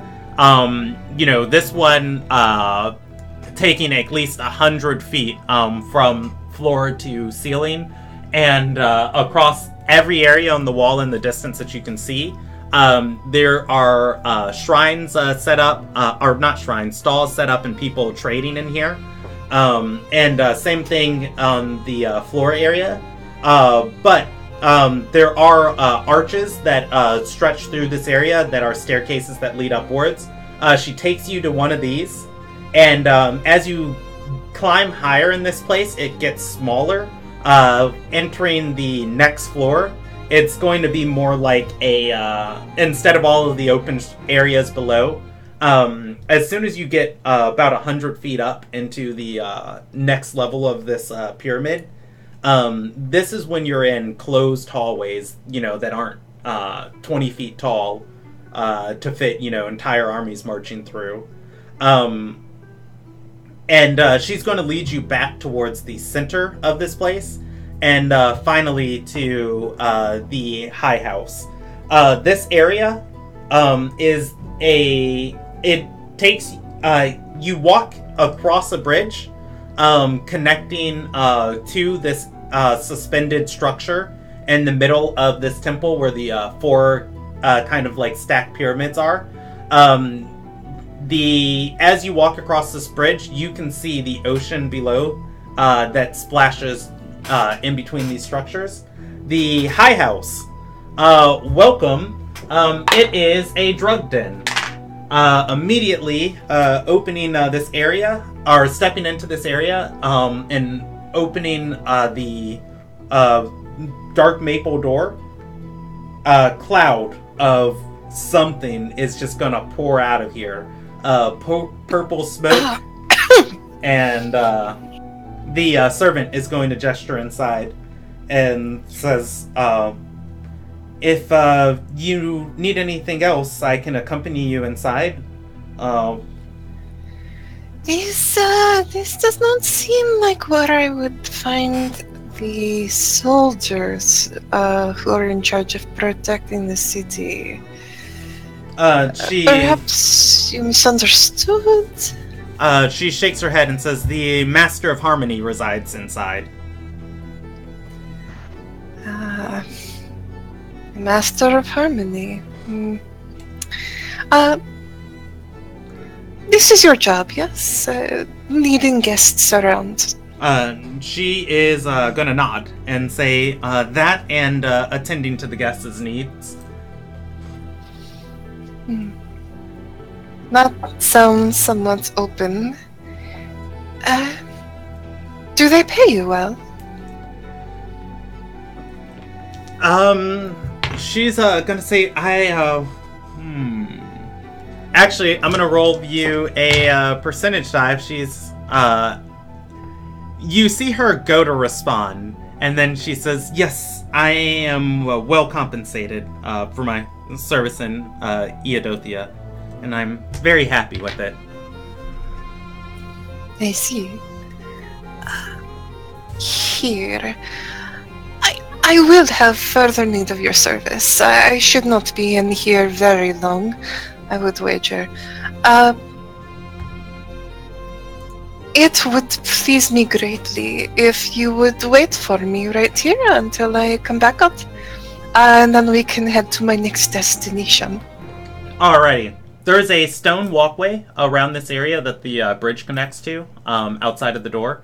There are several windows here, but you can see there's been glass things installed inside of them to kind of prevent the wind from blowing through this place. She nods and steps aside and says, yes, what would she call you?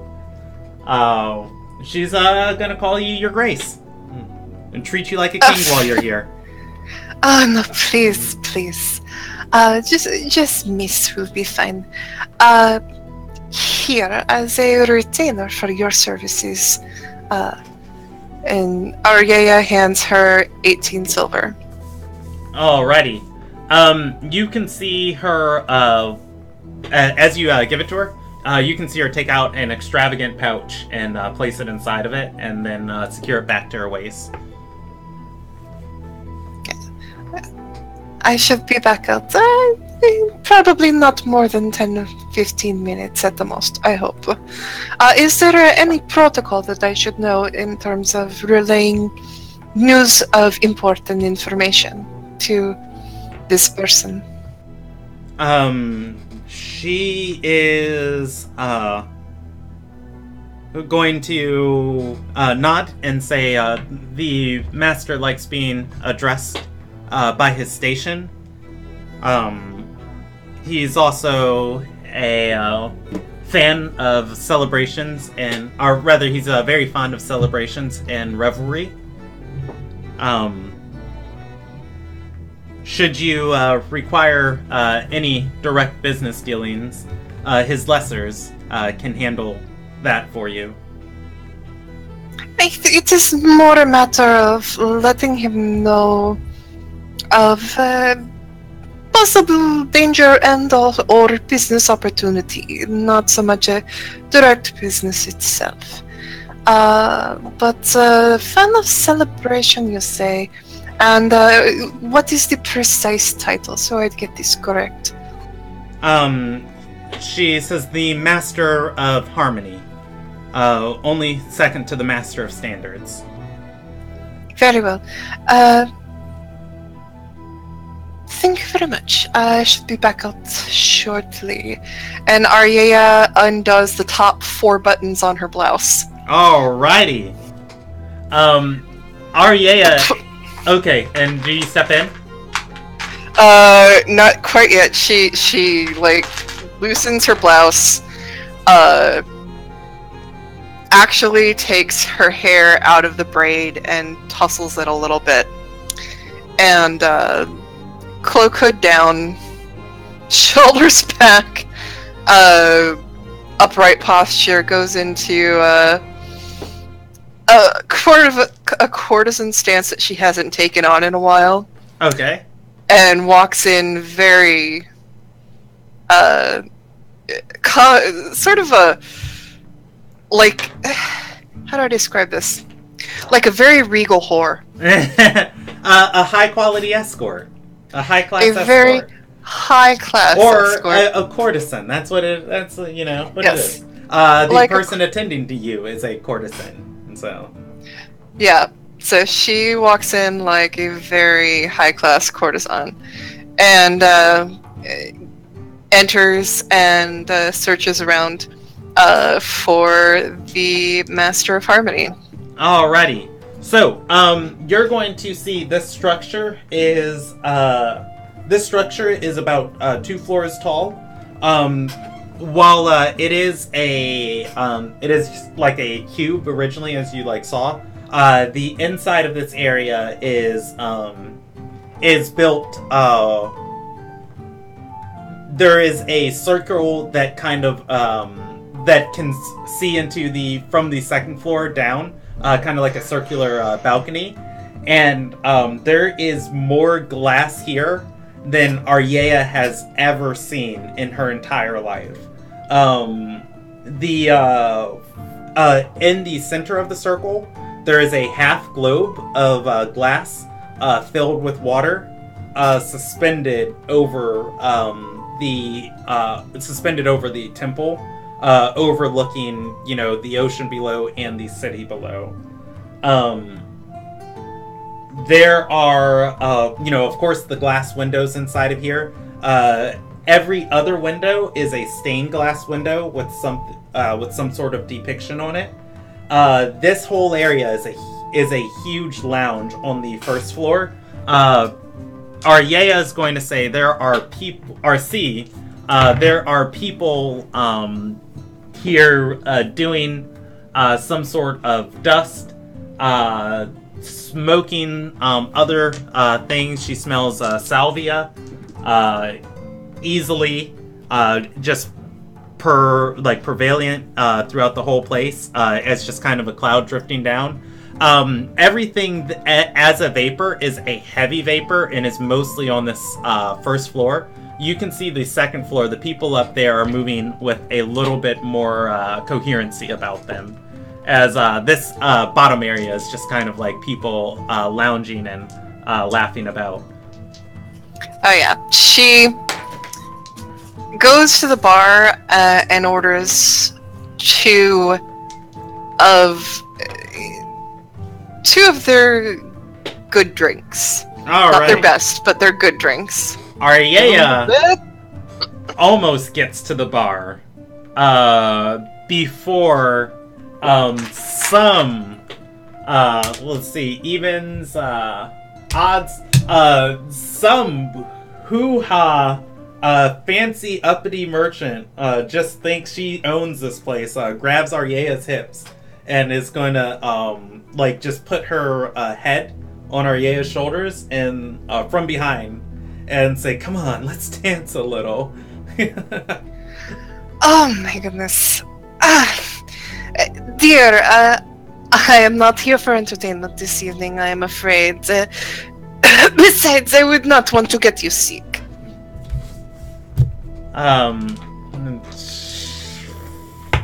She's, I'm actually gonna roll her another percentage die. 25%, she's coherent enough to understand you. 48%, she's not gonna get it and say, "I think we're all a little bit sick. Come on. Come on." No means no. Well, she's also high and drugged out. That means she legally can't consent, so she needs to back off. Oh. Aryea, turns around, puts her hands on this woman's shoulders. Say, "I'll tell you what, you buy me two of this place's best drinks, and I will dance with you before I leave." You don't even have to roll a persuasion. She's going to point at you with 2 fingers, nodding and sway, just kind of. You think she's falling over, and then her foot moves, and catches her before she leans to another side, foot moving, and catching her, moving towards a servant. Excellent, and she, like, Arya takes that opportunity to get her ass upstairs. Alright, you know what, you don't, you're pretty much free to move about, as you're in here, but you don't have to roll the stealth check to do so, but to avoid her noticing, you know, where you're going, do give me a stealth check to avoid her sight. She's actually not trying to avoid her seeing where she's going. Okay. She's counting on this woman delivering those 2 free drinks. Okay, yeah, because I was gonna say, if you go upstairs and talk to someone, she's gonna follow you. Alright. So, as you begin moving upstairs, as you begin moving upstairs, there are going to be 2 servants at the stairs.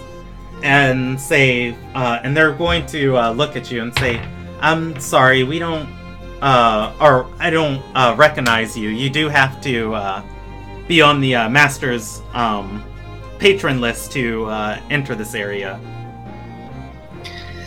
I do not wish to do that much business so much as I have news of great import for the Master of Harmony. There's been a travesty in Lacriel that could present a great business opportunity and also might be important for... You get that out. The woman comes stumbling up behind you with half-full cups, placing... well, actually, let's see if she's going to drop one of these. God, look at that sleight of hand, chat. She drops one, and just like once again, like, oh my god, what is she doing? She drops it. Her hand moves, catching the glass and tipping it over, keeping the liquid inside, as she offers it to you. Of just like, she tilts it, you know, it's like, here, have this, and the glass is completely horizontal, and then she realizes what she's doing and flips it over, and, you know, other one she's holding, she interrupts you and says it's phoenix blood. Arya kind of gives the woman a kind smile and takes the drink and doesn't drink it. Then turns back to the servant at the stairs, saying, it is a matter of great importance for the protection of both Lacriel and Beechwood, given our proximity. I would not wish to take up too much of the Master's time, but it is important that they hear the news. She is, the woman is going to and I want to stress, I am just controlling the character as it would act, and I do not endorse these actions. Very inappropriately, like, full palm grab Arya's backside and say, "What news? The news of us?" Arya doesn't bat an eyelash. However, she does grab the woman's wrist that's on her ass and just holds it there, maybe a little bit too firmly. She smiles kindly at the woman again and says, Not quite yet, darling. Business and then pleasure." She is gonna nod and say, oof. She's gonna say, I like what Kelvin, or look to the servant you're talking to and say, I like who Kelvin's hiring these days. Exotic. And as she says that, the servant is gonna say, this is not one of Master Kelvin's courtesans. Lady Rira, perhaps we can fetch you one if you'd like. she's going to look up and down at Aryea and say, "Wait, I have." Does Aryea want to say anything? Yeah. Arya just smiles very politely, very, very warmly at this lady, and gives her sort of a gesture of a head bow. All right. As this is happening, a man is going to walk by with two, and this is gonna look familiar to Aryea because she's lived in a Lil Nagai before. This guy has two risen members, each following him. Each one of them looks dangerously armed with a rapier, and one has a shield. And he's going to say, Lady Ryra, are you harassing my clientele again? She's gonna look and say, not yet, and smile and say, but soon. He's going to gesture back downstairs and say, how would you like some rock lily dust, this time on the house? And she says, and she's gonna smile and say, oh, yes, I'll be staying for another few hours. She's gonna bite towards Aryea, and he's going to point to the servant that Aryea is talking to, and point downstairs. She's gonna grab the magistrate, or she's gonna bow, and then grab the magistrate and begin walking downstairs. The man nods to you and continues walking by with his servants, or rather with his guards. Pardon me, sir. First of all, my gratitude. Though I was hardly being too harassed. Secondly, I'm seeking a brief audience with the Master of Harmony. Would you perhaps know him? Real quick, what's Aryea's passive perception? 14. You are going to notice 15. Oh, 15, okay. You are going to notice specifically that key that Morgan gave you. This man is wearing a near identical copy around his neck, and he's going to respond to you saying, I am the Master of Harmony. I hope you're enjoying your stay in Beechwood Retreat. It is my job to ensure that it is my job to ensure the city stays harmonious. Well, then I am here to help you do your job most efficiently, sir. Good master.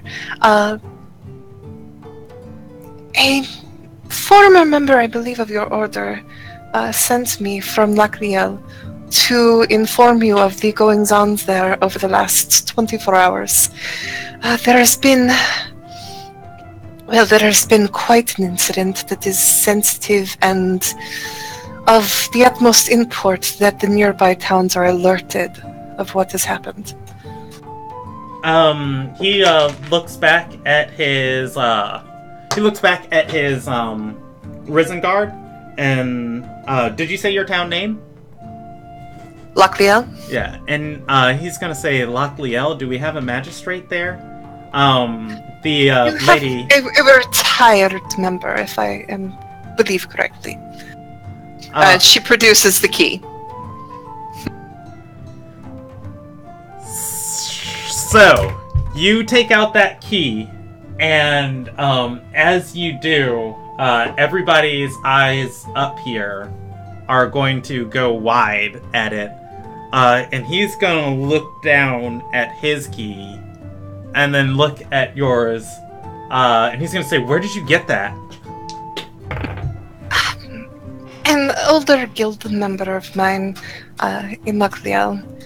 I apologize. I was not aware that this friend of mine had any import with your organization. But they gave me this to hand to you as a proof of veracity that I speak the truth and that what I have to say is important. Do you give it to him, or do you just hold it out? Oh, she hands it straight over to him. She's not like, no, this is like hot potato. She is like, no, keep the eyes on the key and away from me. So, he is going to take it. There's as he's holding it side by side, you're going to notice there are two key differences about this. There are two key differences about the key. It's the part that would actually insert to a lock is slightly different. And I will describe this again too. There's a large red gemstone on it's a skeleton key made of bone and metal, and there is a large gemstone on the top part of the key, and the bone and metal goes around it. And the bottom part is just are two golden legs of the key with the specific indentation so it can turn a lock. His looks very similar, except you see the indentations are different. And not only that, the gemstone of the one that you had was glowing red. The gemstone in his is not glowing. And he is going to scratch his head at this thing and say, I don't have any other accomplices in Lochliel. And he's going to hand this key to his Risen member and say, get this to the Master of Magic. And he's going to say, I need you to tell me exactly. And he's going to gesture for you to follow him. And say, I need you to tell me exactly who gave this to you. I will do just that as soon as I explain exactly why they gave this to me. If you would, I have one of your kind servants waiting for me just outside, a woman, and she describes the servant. He's holding my retainer. Would you mind sending someone to let her know that I will be a bit longer than expected, it seems? Yeah, he's gonna call out and say, there's one of the whores outside. Just let her know that she's still on the time of one of the high room attendants. And the servant's gonna bow and head outside.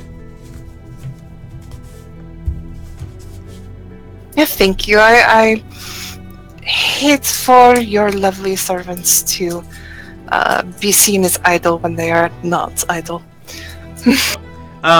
He leads you to an area up here of and it seems like a meeting area of sorts. There's a bowl in the center of the table with some sort of yellow liquid inside of it. It is hazing slightly, and this whole area is like kind of one of those floor tables. And the cushions themselves are all for, reclining on the floor. He sits down with his knees kind of turned to the side, looking towards you and says, no, come, I'm eager to hear your tale. Alright, tale first and then person. The tale is short but dire, I am afraid. 2 nights ago, there were murders out on the docks in Lochliel. At first, they seemed to be of the mundane sort, typical thievery. You know, the lot. Someone stealing the manifest of the dockmaster. But as investigation turned out, the murders were unrelated. There was a magical murder. Some bodies turned up with runes carved into their flesh. We burned them appropriately, but the following night, well, It's difficult to describe because I've never seen something so horrific before.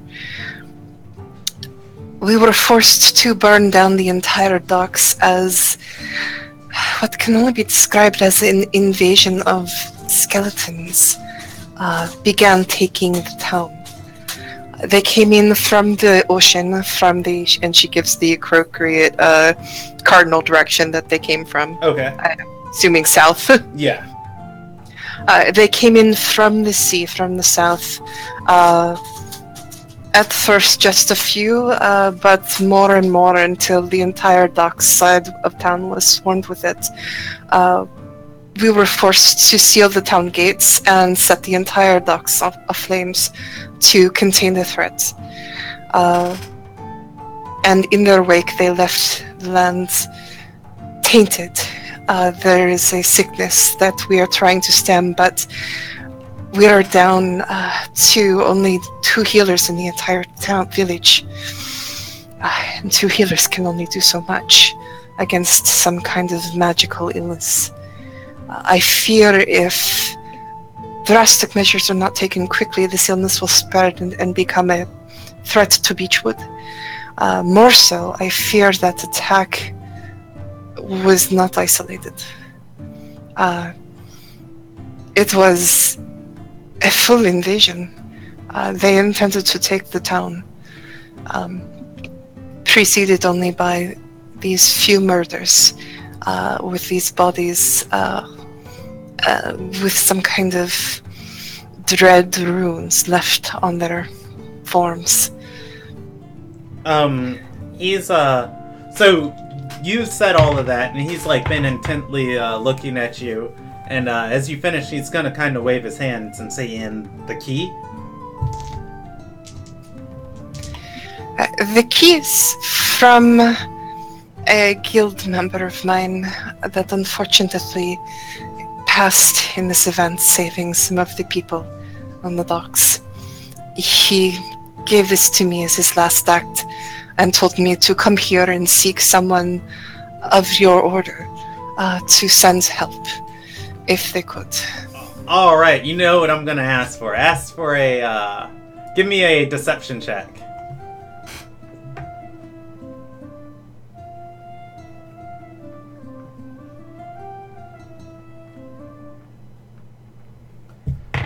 All right, he's going to look at you intently. For a second, trying to make like left or right of like what you're saying, before the risen member, the remaining guard, is going to bend down, and she's going to whisper into his ear, and he's gonna say, I'm not buying this. I'm gonna need a little bit more about that key.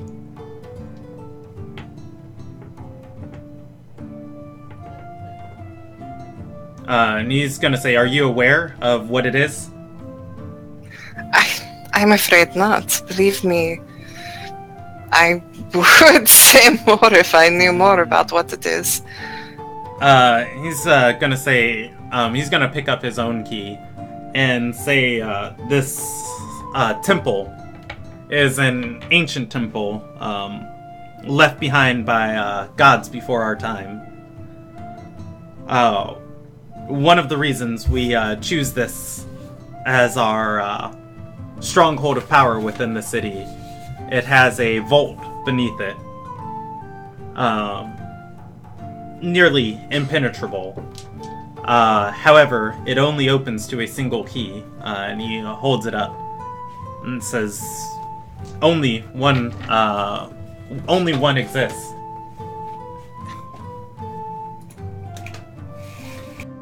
Well, then I can only guess that my associate is skilled at artificing. I'm afraid I am just as lost as you here. I am telling you honestly, this was given to me as a means to get your attention, so that you would know that I am trying to give you a proper warning. I have nothing to gain from this. I seek no money. I seek no organization, no title. I wish only to spread the word of what has occurred, to see if healers could maybe be sent to Lochliel to contain the trouble, and to alert the town that there may be a battle coming. So, side note, real quick, just DM to player.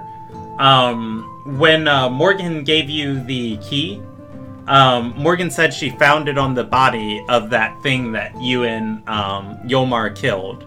The guy who was digging the skeleton ash out of the pit was wearing this key.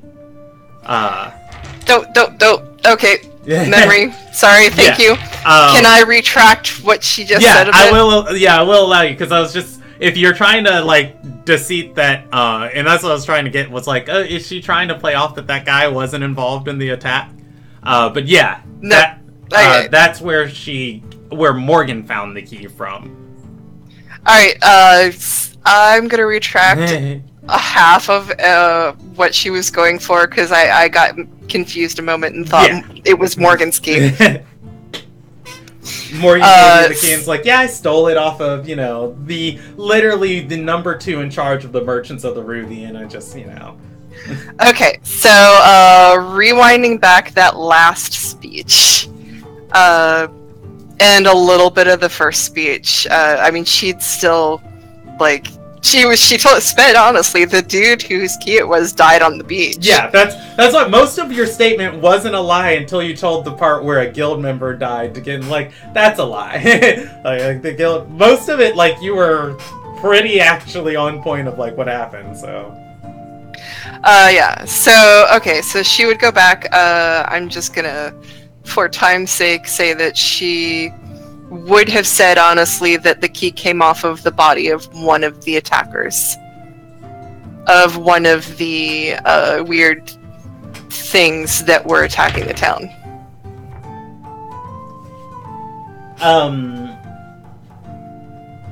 One that specifically seemed to have some magical abilities.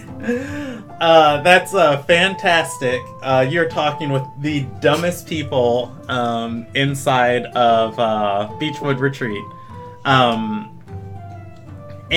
he's, like, when you say that, he's going to look back at the Risen member with him and say, Gendenthel. She's going to shake her head and say, too probable.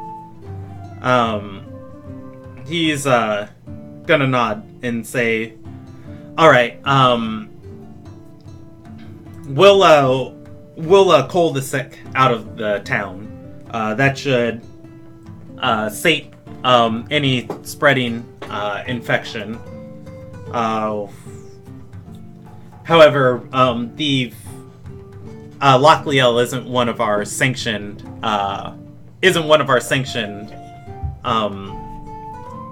suburbs, I guess. Yeah, that would be the word he used. Isn't one of our sanctioned settlements. And he's going to say, if I'm not mistaken, the town is just made up of a bunch of mercenaries and outcasts living on the edge of Beechwood Retreat. Yes, quite a few that are very desperate right now for healers. It may not be your district, but it might not be a bad idea to encourage some merchants who have healers in their stay to head that way to make a buck. There is still coin to be had, and the healers are of the utmost importance to send to prevent strife all the way around, I would say. And it could make them a profit. Like I said, there is only 2 healers left in the entire town. It would make for better profit than usual, I would imagine. He's gonna nod and say, and the key. I am assuming you and your friends are some sort of adventurers in the region? We are a small guild, yes. Do basic mercenary work and a lot. We were part of the team that was responsible for keeping watch that night after the murders the night before. And he's going to say the imminent clause of the Master of Standards doesn't apply to items acquired via venturers. How much do you want for it?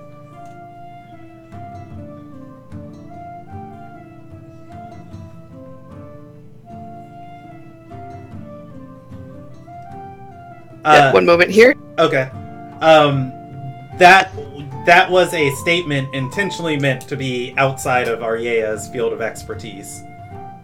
No. Oh yeah, she's having a moment. So she kind of looks at him and manages to hide her a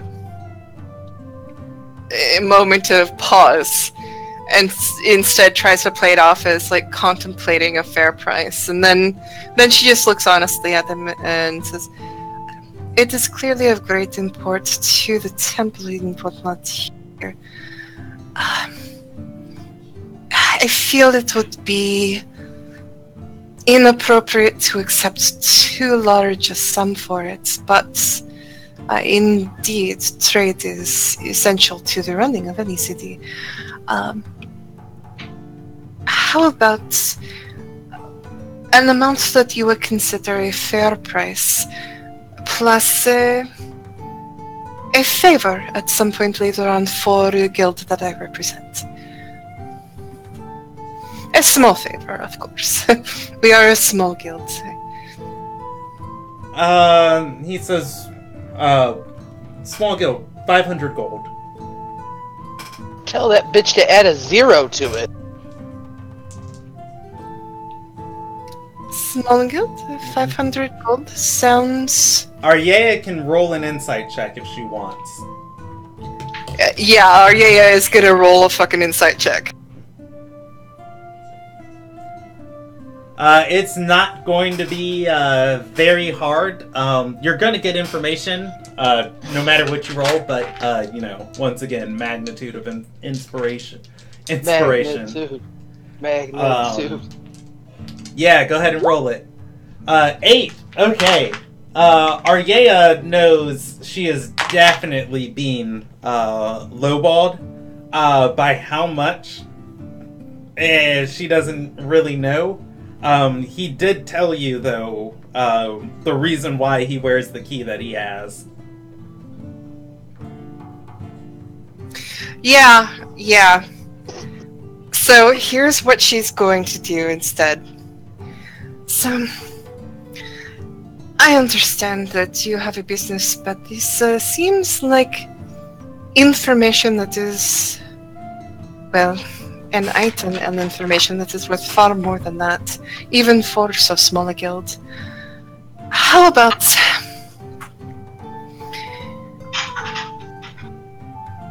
500 gold, and you release the kind woman who I have put a retainer to my service permanently?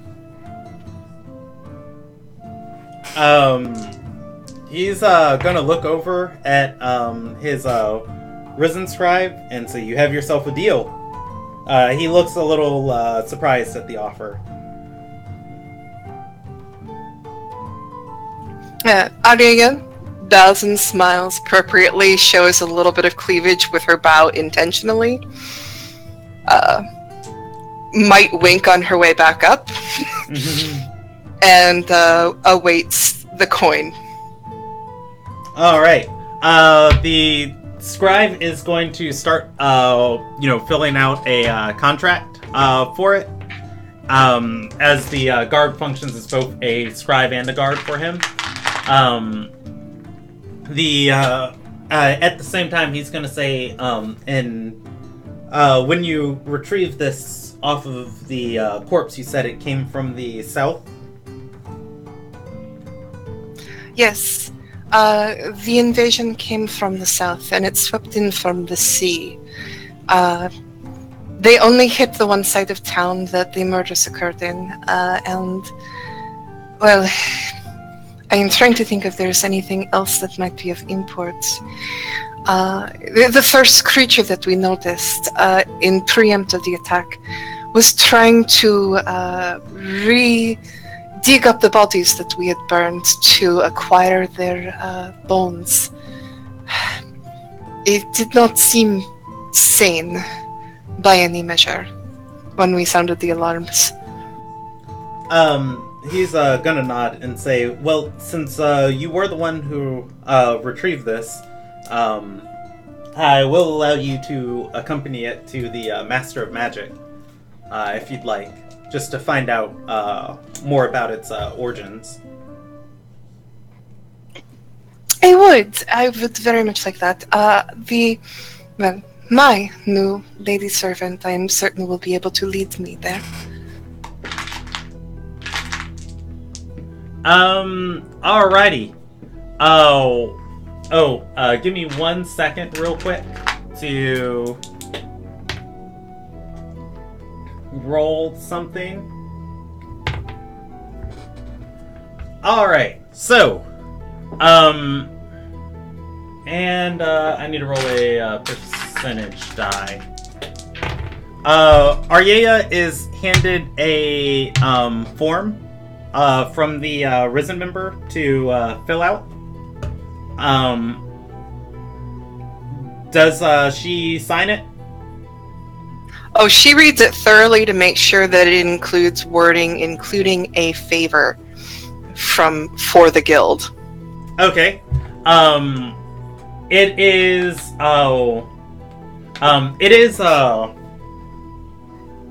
It does include the wording for that. Additionally, it has the name of a release of a servant of your choice, release, into your service. And then she's going to also see that that the amount that you guys just agreed on is not the amount that's written. The amount on the form is 2,000 gold. Aryea glances at the one who wrote it up and raises a very subtle eyebrow. Yeah, she looks towards you, then kind of looks to the side at the Master of Harmony, and then looks down at the form and kind of like nods to you, like raising her eyebrows, like, "Come on, hurry up!" He's not. Oh paying yeah, attention. Aryea finds that shit.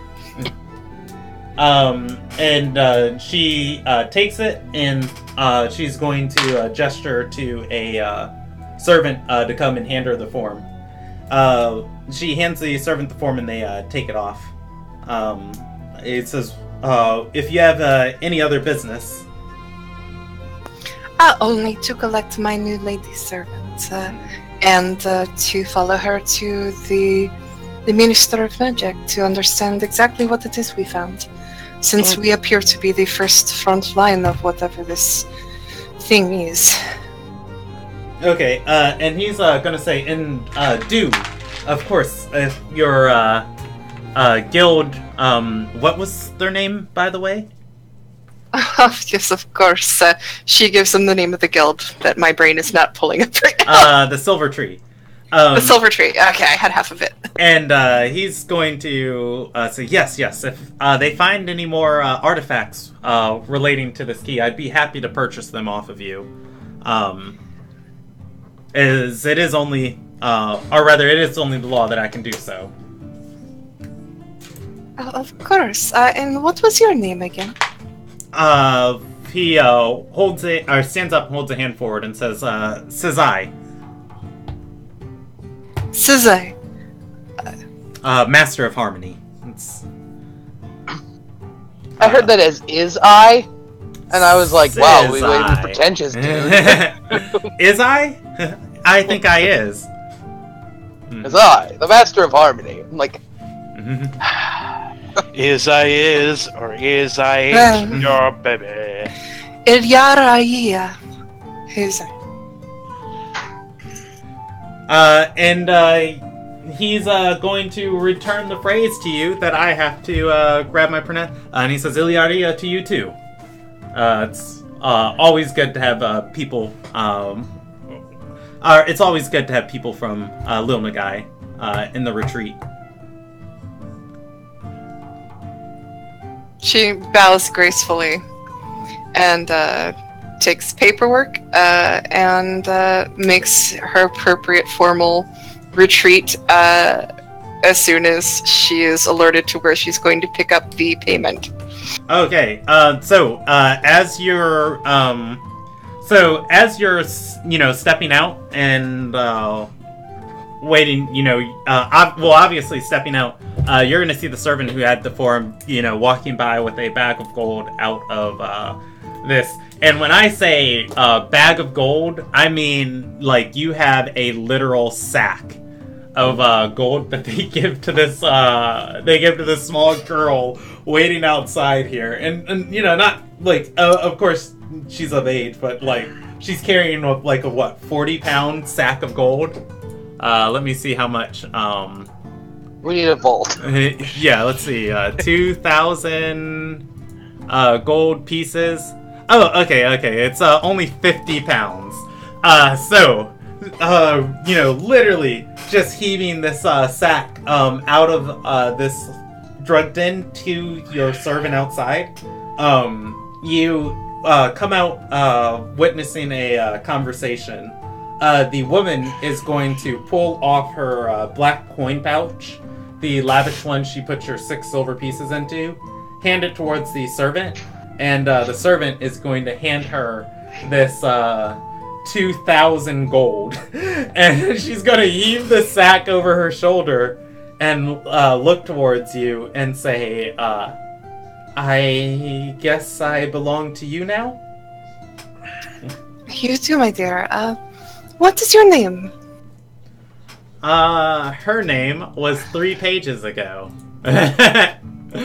Hold on, I'm pulling it back up. Oh, wait. I wrote it down. Lycinus. Lycinus, do you have a home here? Are you a kept servant typically, or? She shakes her head and says, "No, I was a slave here, but I purchased my freedom. I just didn't have any place else or skills that to work inside a Beechwood retreat. The brothels don't make as much money." No, I do not imagine that they would in this sort of place. Oh, I'm sorry. It's the brothels don't make that much money. As she's heaving your sack of gold for you. Here now. Let's Isn't Yolmar with you? No, Yolmar is taking a bath, and Yolmar is not touching that bag. Just saying. So, let us find an appropriately private place to figure out how to carry this between the two of us a little bit better, shall we? She nods and says, as she's, going across the bridge with it, she's gonna say, we could go to the low vaults and exchange it for rubies or gems. Yes, I think that would be a good plan, and I actually need to acquire some precious things as well. What was it Morgan wanted me to get? A pearl worth 100 gold. So I think there was a pearl worth at least 100 of this that I needed to acquire. And rubies and... I mean, I do like having it spendable, so... Let's, here, how about you hold one side, I'll hold the other side. Lead the way. Alrighty. You guys have to go down through the Warmreach Bazaar. And we can... Could you type her name out here? Oh, yes. I'm sorry. Everybody in here is going to have a very strange name because they're all from different regions. And, like, people mashing. All the naming conventions are going to mash up as people get married and, Yeah, Brandon. I was so place close. Has all the weird names. Yeah, well, I mean, this is the melting pot. This is, Beechwood Retreat is like New York, you know? So, like, As a person from New York, I will tell you this. That is accurate. Yeah. Unfortunately. It's Lycinus. So, tell me, Leshinus, if you did not have to do this for a living, what would you prefer to be doing? What skills do you have?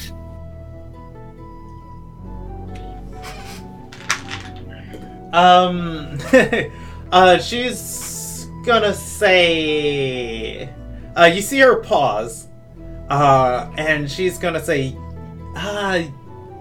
you know, skills, things, occasionally some of my clients would have nicer items on them that they might not have when they left. And she shrugs and says, some of the matrons turn their heads to what the lesser servants do around here once we have our freedom.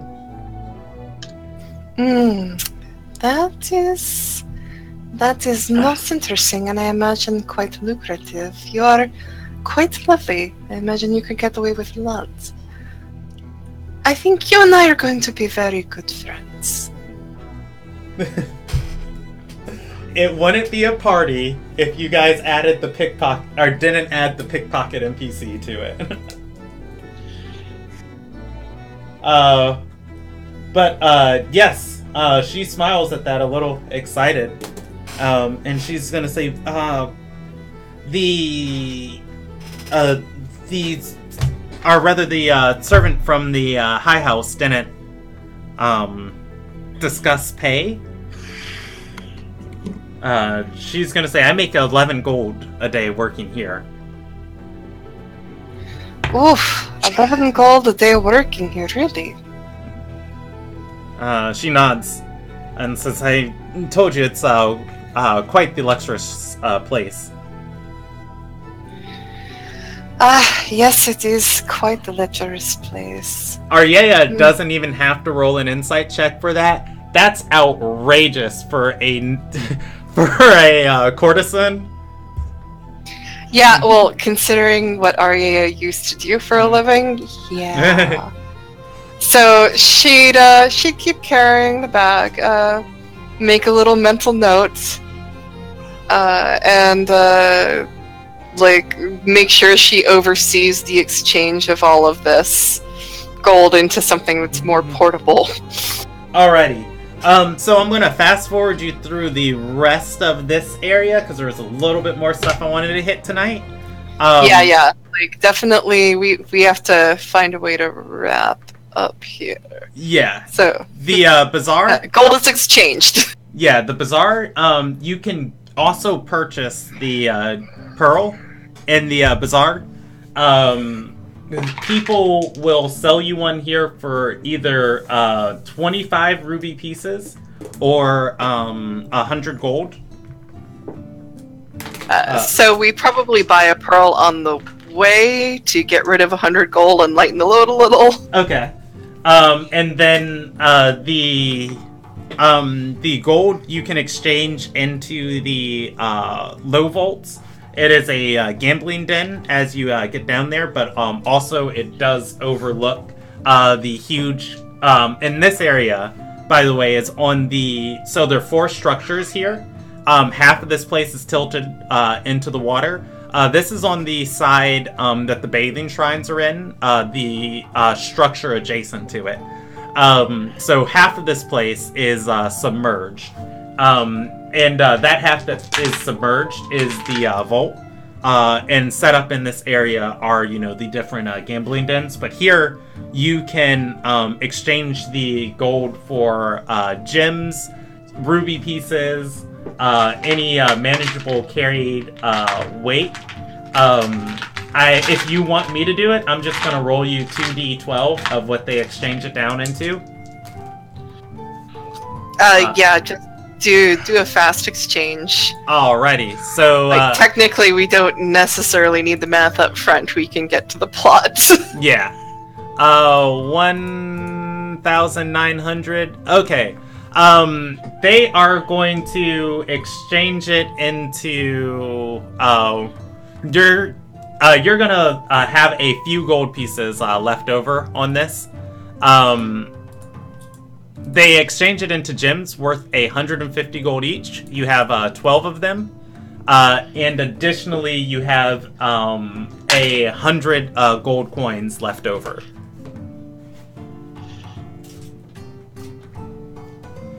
But anyways, yeah, so... Adding that 100 gold coins to Arya's purse, and then you said 12 gems worth 150 gold each. Yes.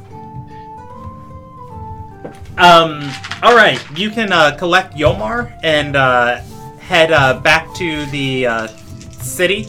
The tower, by the way, which you can assume is the Mage's Tower, where the Master of Magic would be, is, you can see it. It's near the city gate. You passed it on your way into town.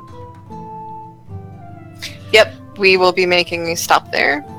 On the way there, Arya will very quietly say, Legends,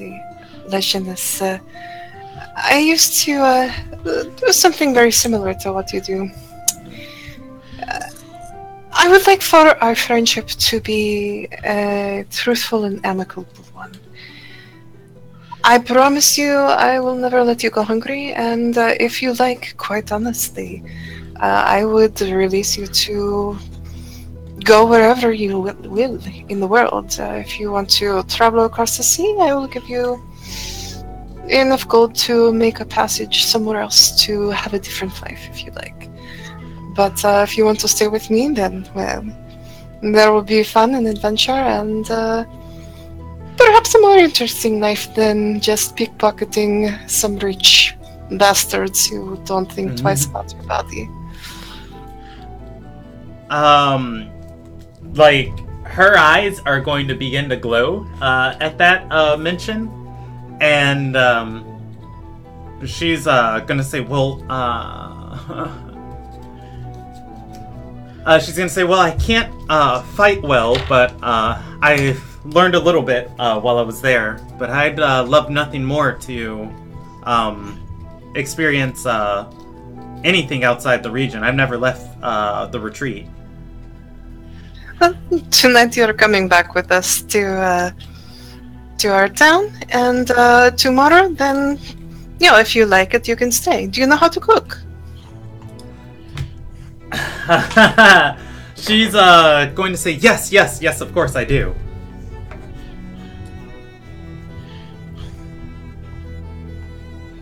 Well, then we will eat better than we usually do. All right. You guys are going to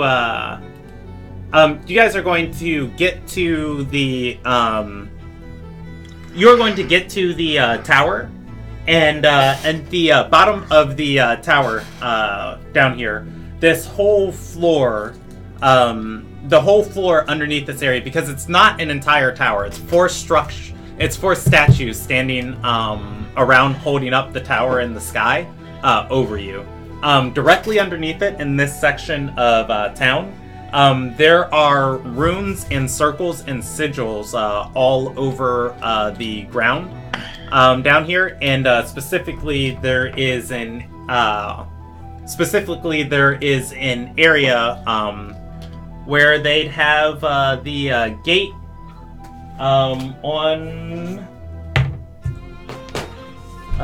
Give me 1 second. I have to. Well, it's an arcane gate spell that opens up when you touch it. I don't remember the exact text of it, but I'll look that up. Oh, there it is. I lost my player's handbook. Anyways, they're gonna have the gate spell on a specifically activated sigil, and they're going to bring you to the top of the tower with it. And up here, you're going to be expected. There are 4 orders, and Aryeo would be kind of pushed towards the Master of Magic's section. You notice specifically in Beechwood, or rather in Eodothia, everybody was a merchant of the ruby. There are holy clergy up here in this tower. There are people that you've never even seen before wearing some sort of gray uniform moving about. Additionally, there is a section of mages all wearing the ruby pendants, marking them as merchants of the ruby. As you arrive, one of them is going to be waiting for you and say, we received word from Eodothia that you were that one of the adventurers that found the key was on their way. That's correct. That would be me. She nods and she's gonna say, well, I'll lead you to the Master of Magic. He's already identified the key. Most excellent. Would he have time for perhaps 3 additional questions as well? She nods and says, and he has several for you, but please do come. By all means, Legends, could you perhaps go retrieve my friend from the baths? Yomar's with you guys. You got him when you went across the ferry. Legends, how about you stay out here, and let Yolmar tell you all about our guild hall and the rules for keeping it clean. You're not going to be the person cleaning. That is what he likes to do. But you two should get to know each other before we are on the cart on the way back. And she leaves them together. Okay. All right. So, leading into the chambers of the Master of Magic, he is going to have all 3 orders up here with him. Of the clergy, there seems to be a person wearing a holy symbol. I don't know if Aryeo would recognize it. The one who seems to be in charge of the secondary group of people in the gray robes, and then a secondary leader from the Merchants of the Ruby order. There's sitting around a table that they have a scrying basin on, a stone table, and this is a large, probably about 40-foot room in diameter. The walls of this place are lined with sea stone, and water is not falling from it, but rather moving up the walls. And he's going to gesture away for the woman who led you. The man who appears... Oh, actually, let me roll this one, because this guy, I didn't know if you guys would talk to him tonight. This guy is going to gesture for the servant who's leading you away, and he's gonna say, so you found this key? One of my associates found this key, yes. He nods and says, I've seen you before when I identified it. She smiles politely and nods briefly. And he's going to nod and say, and the situation currently in Lockleow. What else has been happening with the wielder of this key. Well, I imagine the wielder of this key is still burning in the side of town that they razed to prevent the invasion from incurring further.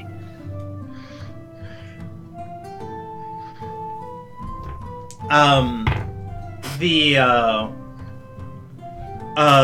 cleric, who appears to be a woman, she's going to speak up and say, Gansong, I'm telling you, it's the daughters of Gendenthal.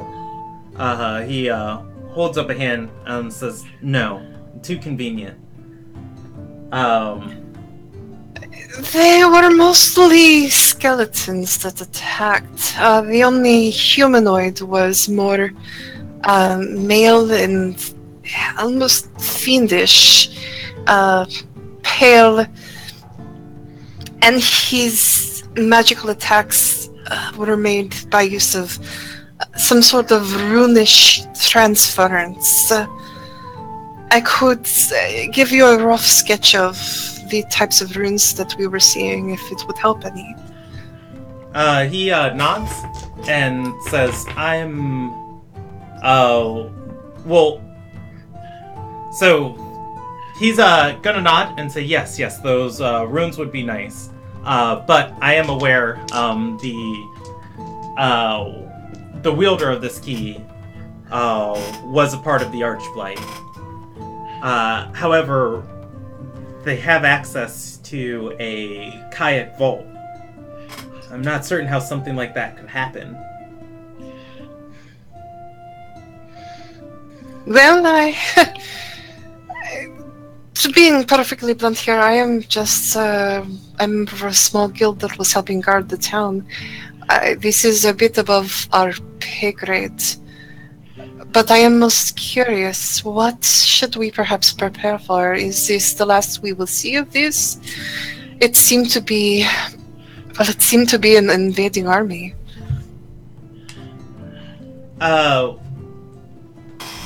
He is going to nod and say, well, in any case, if the individual wielding this is dead, I can only assume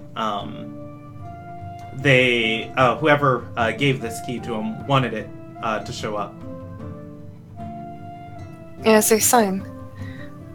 That makes some sense. I mean, why else leave runes across bodies? Here, and she draws out, not exact, but roughly, because she doesn't know how magic works, like, that well. I mean, she knows magic, but, she doesn't want to, produce the magic of these runes, so she, does a rough drawing of what she saw on the dead body's arms, and then when the creature was trying to suck the life out of Yolmar, the runes that she saw spreading, and explains where she saw each. Okay. He's gonna nod as you draw that out and say, well, I'll have to commission some adventurers to go and explore the ruins of the vault that this key unlocks. Commission? He nods and says, since your guild was the one who found it, you'd be on the first list of who I'd like to work with. We would be most happy to. However, at the moment, the members of our guild are the only healers in town, and there is a blight that these creatures left on the town. We are doing our best to try and heal everyone we can, but it might be helpful if some healers were sent to prevent the spread of this. We are far too close to Beechwood. If this got so far, I cannot imagine the impact it would have on the city.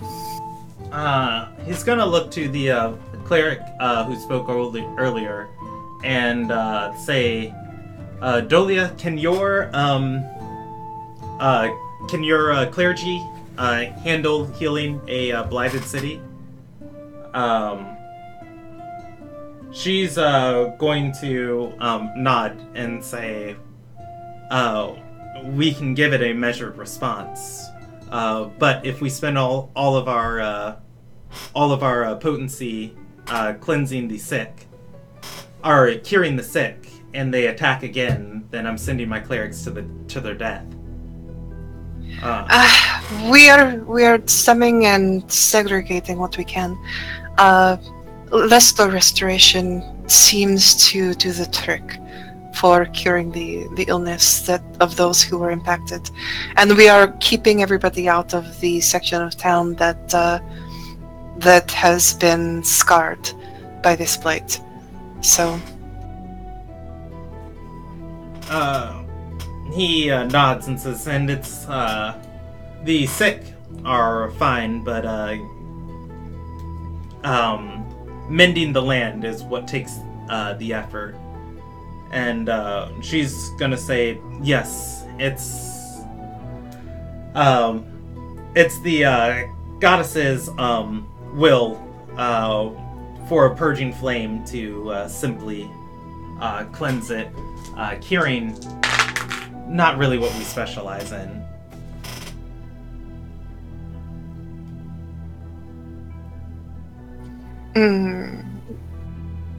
Like cleansing flame the land, not the people, correct? She shakes her head and says both. Alright, so the people are cured quite easily enough without needing to be set on fire. Like, 2 of my guild members, perfectly capable of handling that. But the land... Maybe if your people can just focus on the land and not worry so much about the people who can be cured through a simple, low-level healing chant. That seems a little wiser to me, yes? You would not want an angry populace coming up to your temple.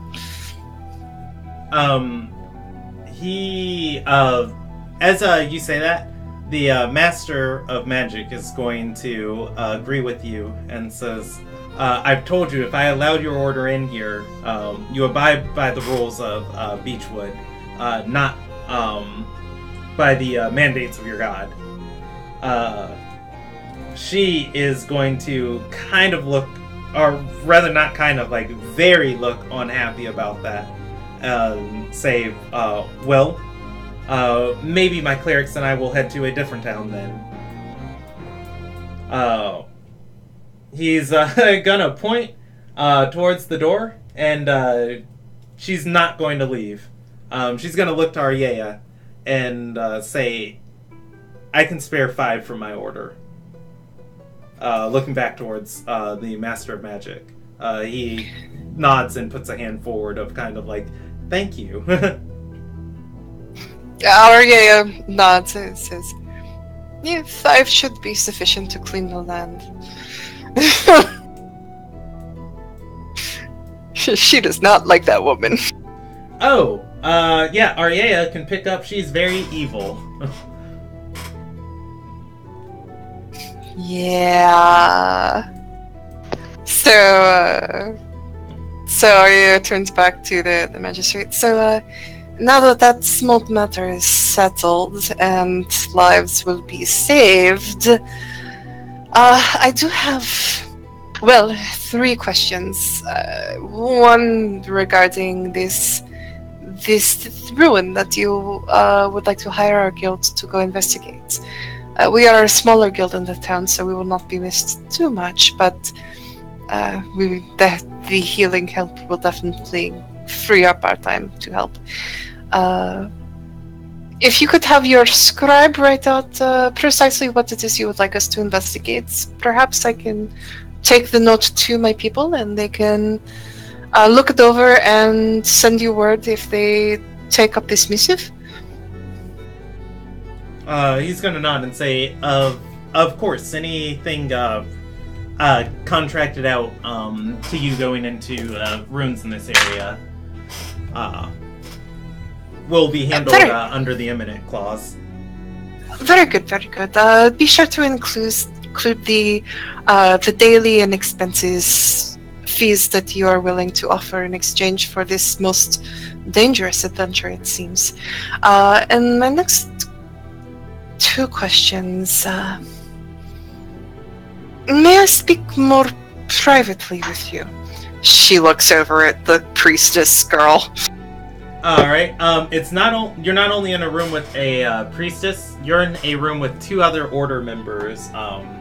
2 that you don't know, and he's going to leave from them, walking with you through the halls of this circular building. And my gratitude for your time.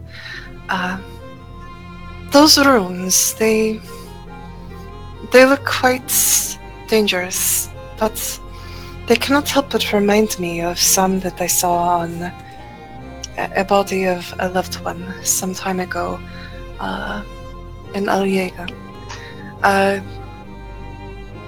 And she describes the runes on her former partner.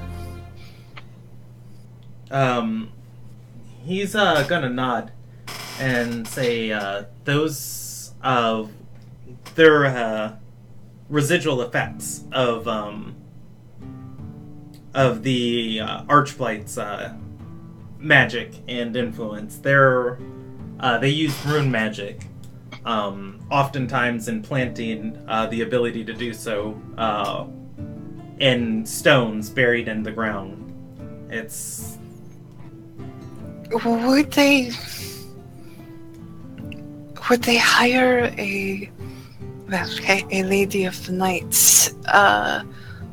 for some nefarious purpose to do such a thing to her?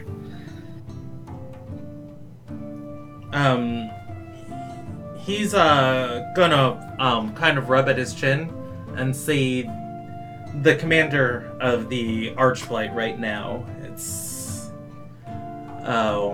skeleton by the name of Andother. He's cunning, and he's played the game of war for nearly 500 years. His methods are beyond me. Some years he works in open assaults, others he works in agents planted within nations. So it is possible that the loss this person, this event I speak of, was one of this Archblight's agents. He nods and says, in my time, I've only seen, or rather, I've never seen anybody else or any other member of another faction with such a command over rune magic. If it had these markings on them, they likely spawn, or the caster likely spawned from within the ranks of the Archblight. Where might I be able to go to learn more about this?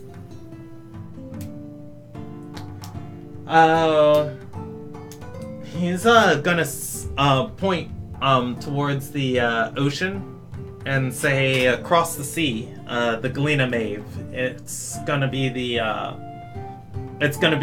closest. It's gonna be the closest monastery with any type of information that would be helpful to you. Special passage or anything that I would need in order to gain entrance to this monastery? He is going to... You're going to see him cast a spell, and I'm not going to bother looking it up, but if you want to roll an Arcana check, I'll just tell you the effect of it. He summons, or rather you see him do the incantation. Within a few seconds later, a sheet of parchment forms in his hand. It has 3 symbols on it. Aryea does not recognize what spell he just cast. But he hands Aryea the parchment with the triangular symbol. It is 3 dots arranged in a triangle. Each of the dots are about the size of half of Aryea's palm. The sheet of paper itself, or sheet of parchment itself, is about half the size of an 8.5 by 11 sheet, so 4 inches by 5.5 inches by 8 inches. Alright, she takes the parchment, takes out a handkerchief, and rolls it very delicately into the handkerchief before tucking it deeply into the cleavage of her blouse. Okay. And he's gonna say if you solve that, they'll happily add you within their ranks. A test of intelligence, great. Hopefully I will have some time on the voyage there. My deepest gratitude for your aid and your information. If there's any other information that my fellows might require about this temple, may I send them your way? He nods and says, we'll be speaking again soon. And what was your name again, Master? His name is Gansong. And he gives it to Aryea again and says, Gansong Goldera. Gansong Goldera. It is a deep honor to meet you, and I must thank you very much for both your kindness and your wisdom in your aid here. I will send my guild emissaries to you after they look over the details of this mission that you seek to have met. I will probably not see you again, at least until after I gain entrance to this monastery. But, he's before Aryea goes, he's gonna stop her and because I'm assuming she's walking away. Not walking, but making her goodbyes. Okay, yeah, he's gonna stop her and say, if you'd like, since you were such an assistance to us here, we can have you teleported back to your sigil. To my sigil? He's gonna tilt a hand towards her and say, teleportation circle. If you have one set up. No, we are a very small guild. He nods and says, yes, of course.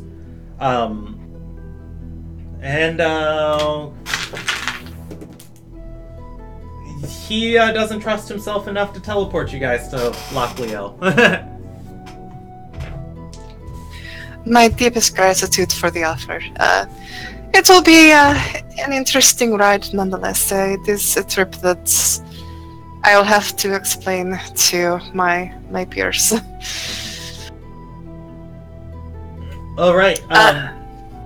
Sorry. Go ahead. Nope. Go ahead. This guy likes you guys. If there is a teleportation circle you want to go to, he can likely get you there. Aryea additionally can roll a intelligence check. DC 14, or 15. Well, whatever she rolls on the intelligence check, she can kind of program everything here that she sees to her memory, and she can describe it to everybody else back at her guild house as far as details of what she sees on the wall, what she sees people wearing, if other people have more knowledge about symbols and things that she might not recognize. No, that was a saving throw, not a check. 1 sec. That's fine if because it would just be 11. Why does this dice roller hate me? Otherwise, she can collect Lycianus and Yomar, and she can party on the town. She's rich. She doesn't even have to go back to her guild. Or you guys can head back to Lochliel. Oh no, she's going to head back to Lochliel the whole trip. Just to summarize, so that we can get back to our people and have some interaction. The whole trip, she's going to explain to Yolmar that we made a lot of money, like a wow amount of money, that healers are going to be coming to help Lochliel, and that the guild has a new super big job with a super fancy mage guy who really likes us, that is going to make them more money, but she and her new lady friend have a trip that they have to go on. So as soon as they get to Lochliel, she's going to call a meeting of the guild and let everybody know that she has her own mission she has to leave for. Oh. Like, doing the part of letting Yolmar down slowly for the drive, because that's a longer discussion, she feels. Okay, so, carriage ride back to Lochliel. Of course, that is discussed. Milani and Morgan. Hi, we're here. All right. Are you still there, Anthony? Yep. Okay. So, Milani finds you find 21 decent items. They're made of steel, and they still have their bearings about them that can be easily mended or just kind of refolded in a forge and be useful again. Among those items, and I'm just going to give you some numbers until we hit the head right. So you find perfectly fine 2 hilts of scimitars. I'm sorry, not hilts, blades. The pummels are actually burned away and gone. 2 blades of scimitars, 2 blades of rapiers. You find 8 longswords.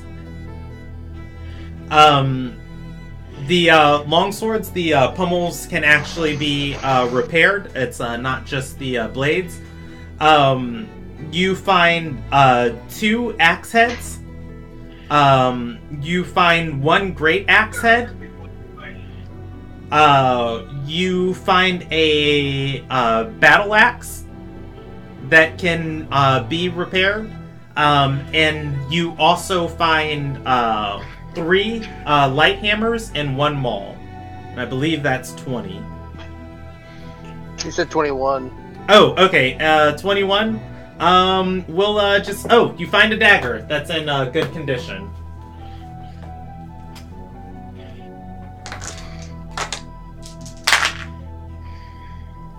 If you guys were trying to sell any of those items, they'd sell for a quarter of their price. With a little bit of effort, though, all of them can be repaired to their normal condition. But yeah, it takes you the better part of the afternoon, moving into the evening, to sift through this place and get it back to your guild house. Morgan feels very happy that you guys were able to find some meaningful things here. Oh, I get to forge. That's where I go to my happy. And I'm assuming you guys are going to head back to your guild house? Yeah. Okay. Alright, walking through town, all still of people living in shanty villages, and everything on the sides are just in between alleys. Morgan feels pretty sad about seeing all these people there, but otherwise you guys get to your guild house perfectly fine without incident. And that evening, Morgan and Yolmar return, and the party is reunited, which makes Morgan very happy. Why am I really happy? Your guildmates are back. Yay! Did you get my... Oh, yes, of course. Here you go. Could you, Morgan, could you gather everybody into the main room here? We have some business to attend to immediately. While rubbing that pearl against my skin, like some fetishes, I'll be like, yeah. Morgan actually starts crying a little bit, like tearing up at it, like, oh. I'm whole again. But yeah, you're able to gather everybody, including the 3 minor members of your guild too. That's only 5 things. Oh yeah, with Morgan is a new person dressed extravagantly in a... Aryea has... Oh, I'm sorry, with Aryea is a new person dressed extravagantly in a black and silver dress. It barely covers much of anything. I have a lot of mixed emotions. Describe me one. It's this weird combination of who is this bitch that's in my guild house, and can I get to know her better? Yeah. It's like you gave me another mouth to feed, but it's like I could live with it. So, once everybody's gathered in, Arya's like, alright, so I've explained to Yolmar on the way here. Yolmar, could you do me a favor and maybe go help pack up my room a bit? Please? Yolmar is going to nod and say everything will be folded so beautifully. And he's gonna salute, smacking his hand into his forehead and marching off. So, we've had a bit of a profitable trip. First of all, the obvious. Everyone, this is my new assistant, Lashinos. She will be working with me from here on out. Lashinos waves at everybody, smiling and saying, "Oh, I can't wait to go on great grand adventures with you all." Well, first of all, Lashinos, you and I are going on a bit of an adventure. Just us for a while, if you're amenable. She nods and says, "I've always wanted to see the Maeve." Morgan feels crushed. Why do I feel crushed? Huh? Why do I feel crushed? Oh, I mean, you're not going to get the chance to get to know her. She's going to be going someplace else. Well, easy come, easy go. I've still got pain in my life. How about you go and help Yolmar, and if you could, you would try on some of the more travel clothes that I have in there. I imagine you would fit a few of my outfits. Something that you'll be comfortable traveling in, a little bit warm. Good for riding and whatnot. Yeah, she's gonna head off, and she's gonna poke through a few doors before she actually finds your room. And it's like, oh, okay. Yep. Alright, so once she's off trying on Aryea's clothes, and out of your shot, Aryea turns to Morgan. Alright, so here's the skinny of it. That city, oh mine. You could be a diplomat half your life and not know how to navigate that place, but here's what we've come away with. I've alerted many of the merchant guilds that there's a need for healers here. I imagine some people seeking profit will be on their way here pretty quickly. I also alerted their Master of Harmony, who is in charge of the merchants, the Ruby people. He seemed quite interested in that key, and they sent it on to the Master of the Magic person. I can't remember the name. Sorry. Gansong Goldera. Gansong Goldera. Could you write that out for me? Yes. And he's the Master of Magic. There are different aspects of the Merchants of the Ruby. There's a master for each aspect. The organization's led by the Master of Standards.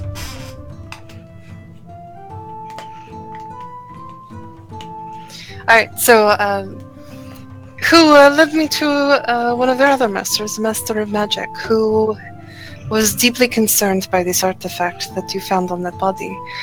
He has a quite dangerous and quite lucrative sounding job for our little guild, exploring some ruins that might be related to the artifact, a cache of some sort that the key might actually open. I think it would be a good job for our people here. In the meantime, however, I must inform you that I am going to be taking a bit of a leave of absence for a time. A leave of absence. Seems ill opportune. It is related, I assure you. He let me know that there is a monastery across the sea that might have more information on those runes that we found on the bodies. I'm going to take my new friend with me to travel and do this research discreetly. And I trust you, Morgan, to be able to run things in my absence.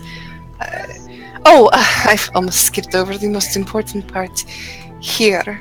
And Aryea pulls out 11 of the shiniest fucking gems Morgan has ever seen.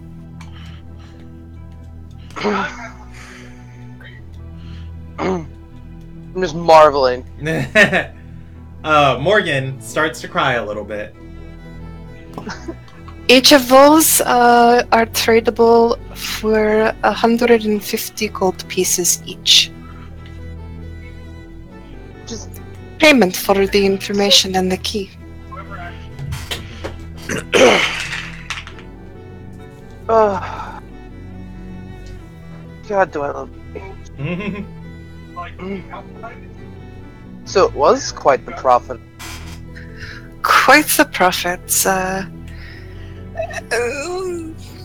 The people that you are going to want to deal with, Shizai in the city, in the merchants area, and the Master of Magic, honestly, I feel is probably the more reasonable and the smarter person to be dealing with if you have to do many dealings in that city.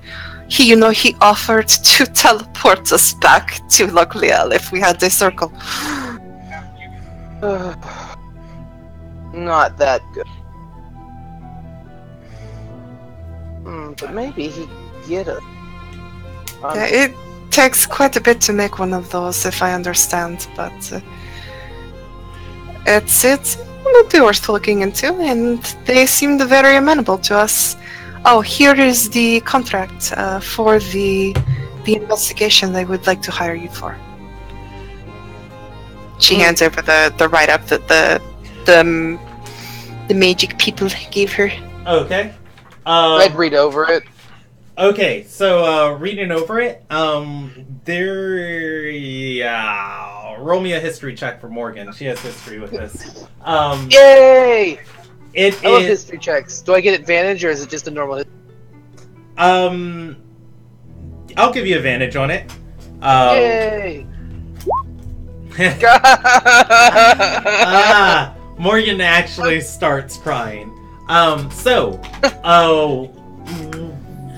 Morgan's going to read this, and it is It is investigating a kayak temple not too far south of Lochliel.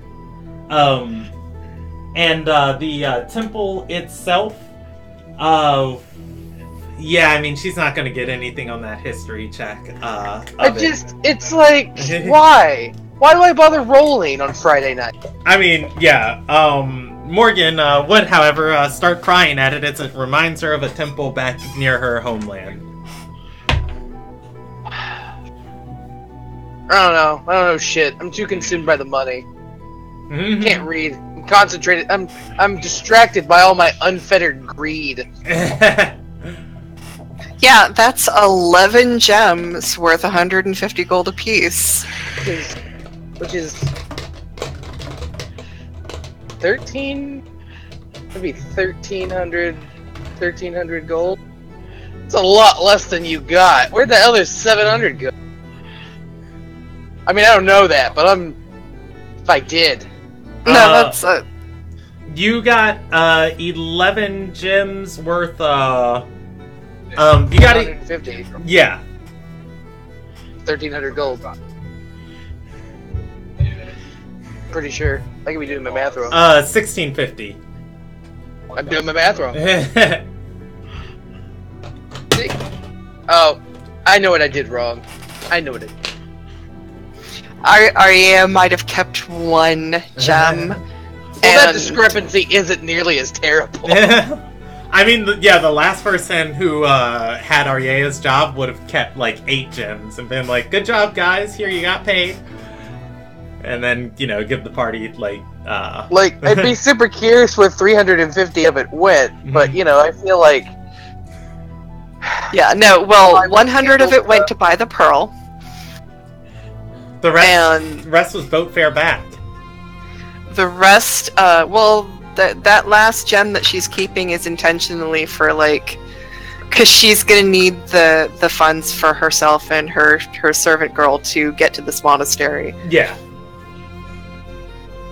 It's totally business expenses. That's the thing. Once that becomes the number, I'm like, oh, that's not near. That's not grift. That's just. But yeah, so, Morgan will read over it. Morgan will see the word kayak. She'll realize that means something to her. Don't know what. With a 4. It's just, hey, that's as many letters are in the word kayak. But it's like, I would be terribly interested in this particular mission. But. We're too damn busy, and I don't have enough hands.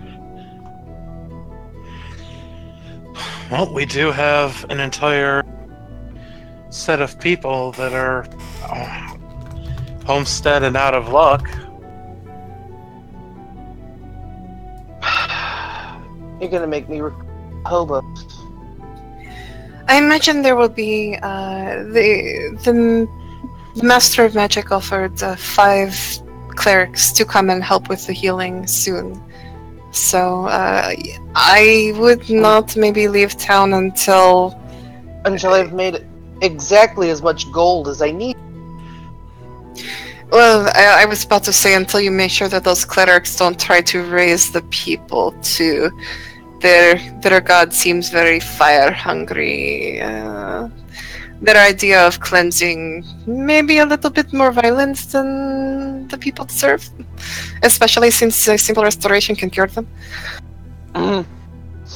Morgan's just kind of give a dead stare. Like, I mean, which deity? I mean, I could guess. Probably starts with A. I don't know. I don't care so long as they behave and they actually clean the land.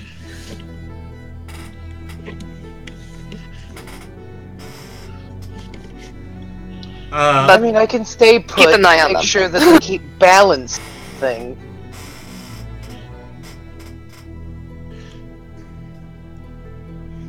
All right. I'm sorry if Morgan was saying anything else. It's just like a. I'll handle it. Alright, any which way, I I will be leaving first thing in the morning. And I imagine I'll be back at some point, but if I'm not, it has been a delight working with all of you. I will definitely send word as soon as I know more about those runes. That for certain.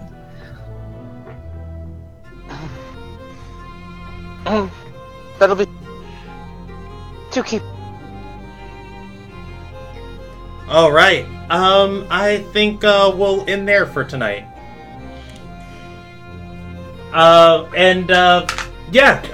Good session tonight. I'll do experience and then finish up the broadcast. So that tonight was the epilogue to the final, or the last two things that you guys experienced. You guys have your quests for moving forward, and I'm not going to railroad you any further than that. So, next session, you guys will be able to choose if you want to go after Willis or if you want to go on a dungeon dive. But both of those are within your grasp. I think tonight,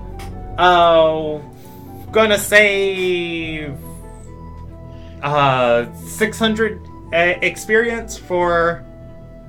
I'm gonna say 1,200. 600 for wrapping up things with the key and finding out about the vault, and 600 for also getting the clerics to come to town, because that lady was, if you just let those people in the town, the Master of Harmony didn't care, and that lady would have just killed everybody that was sick. You guys would have had a boss fight on your hands. But yeah, she's hopefully that's gonna be a fun moment when she does get to town. Your next session is every Friday, so on the 3rd, and hopefully next session we'll have 2 new players playing with us, and I'm gonna end the broadcast there.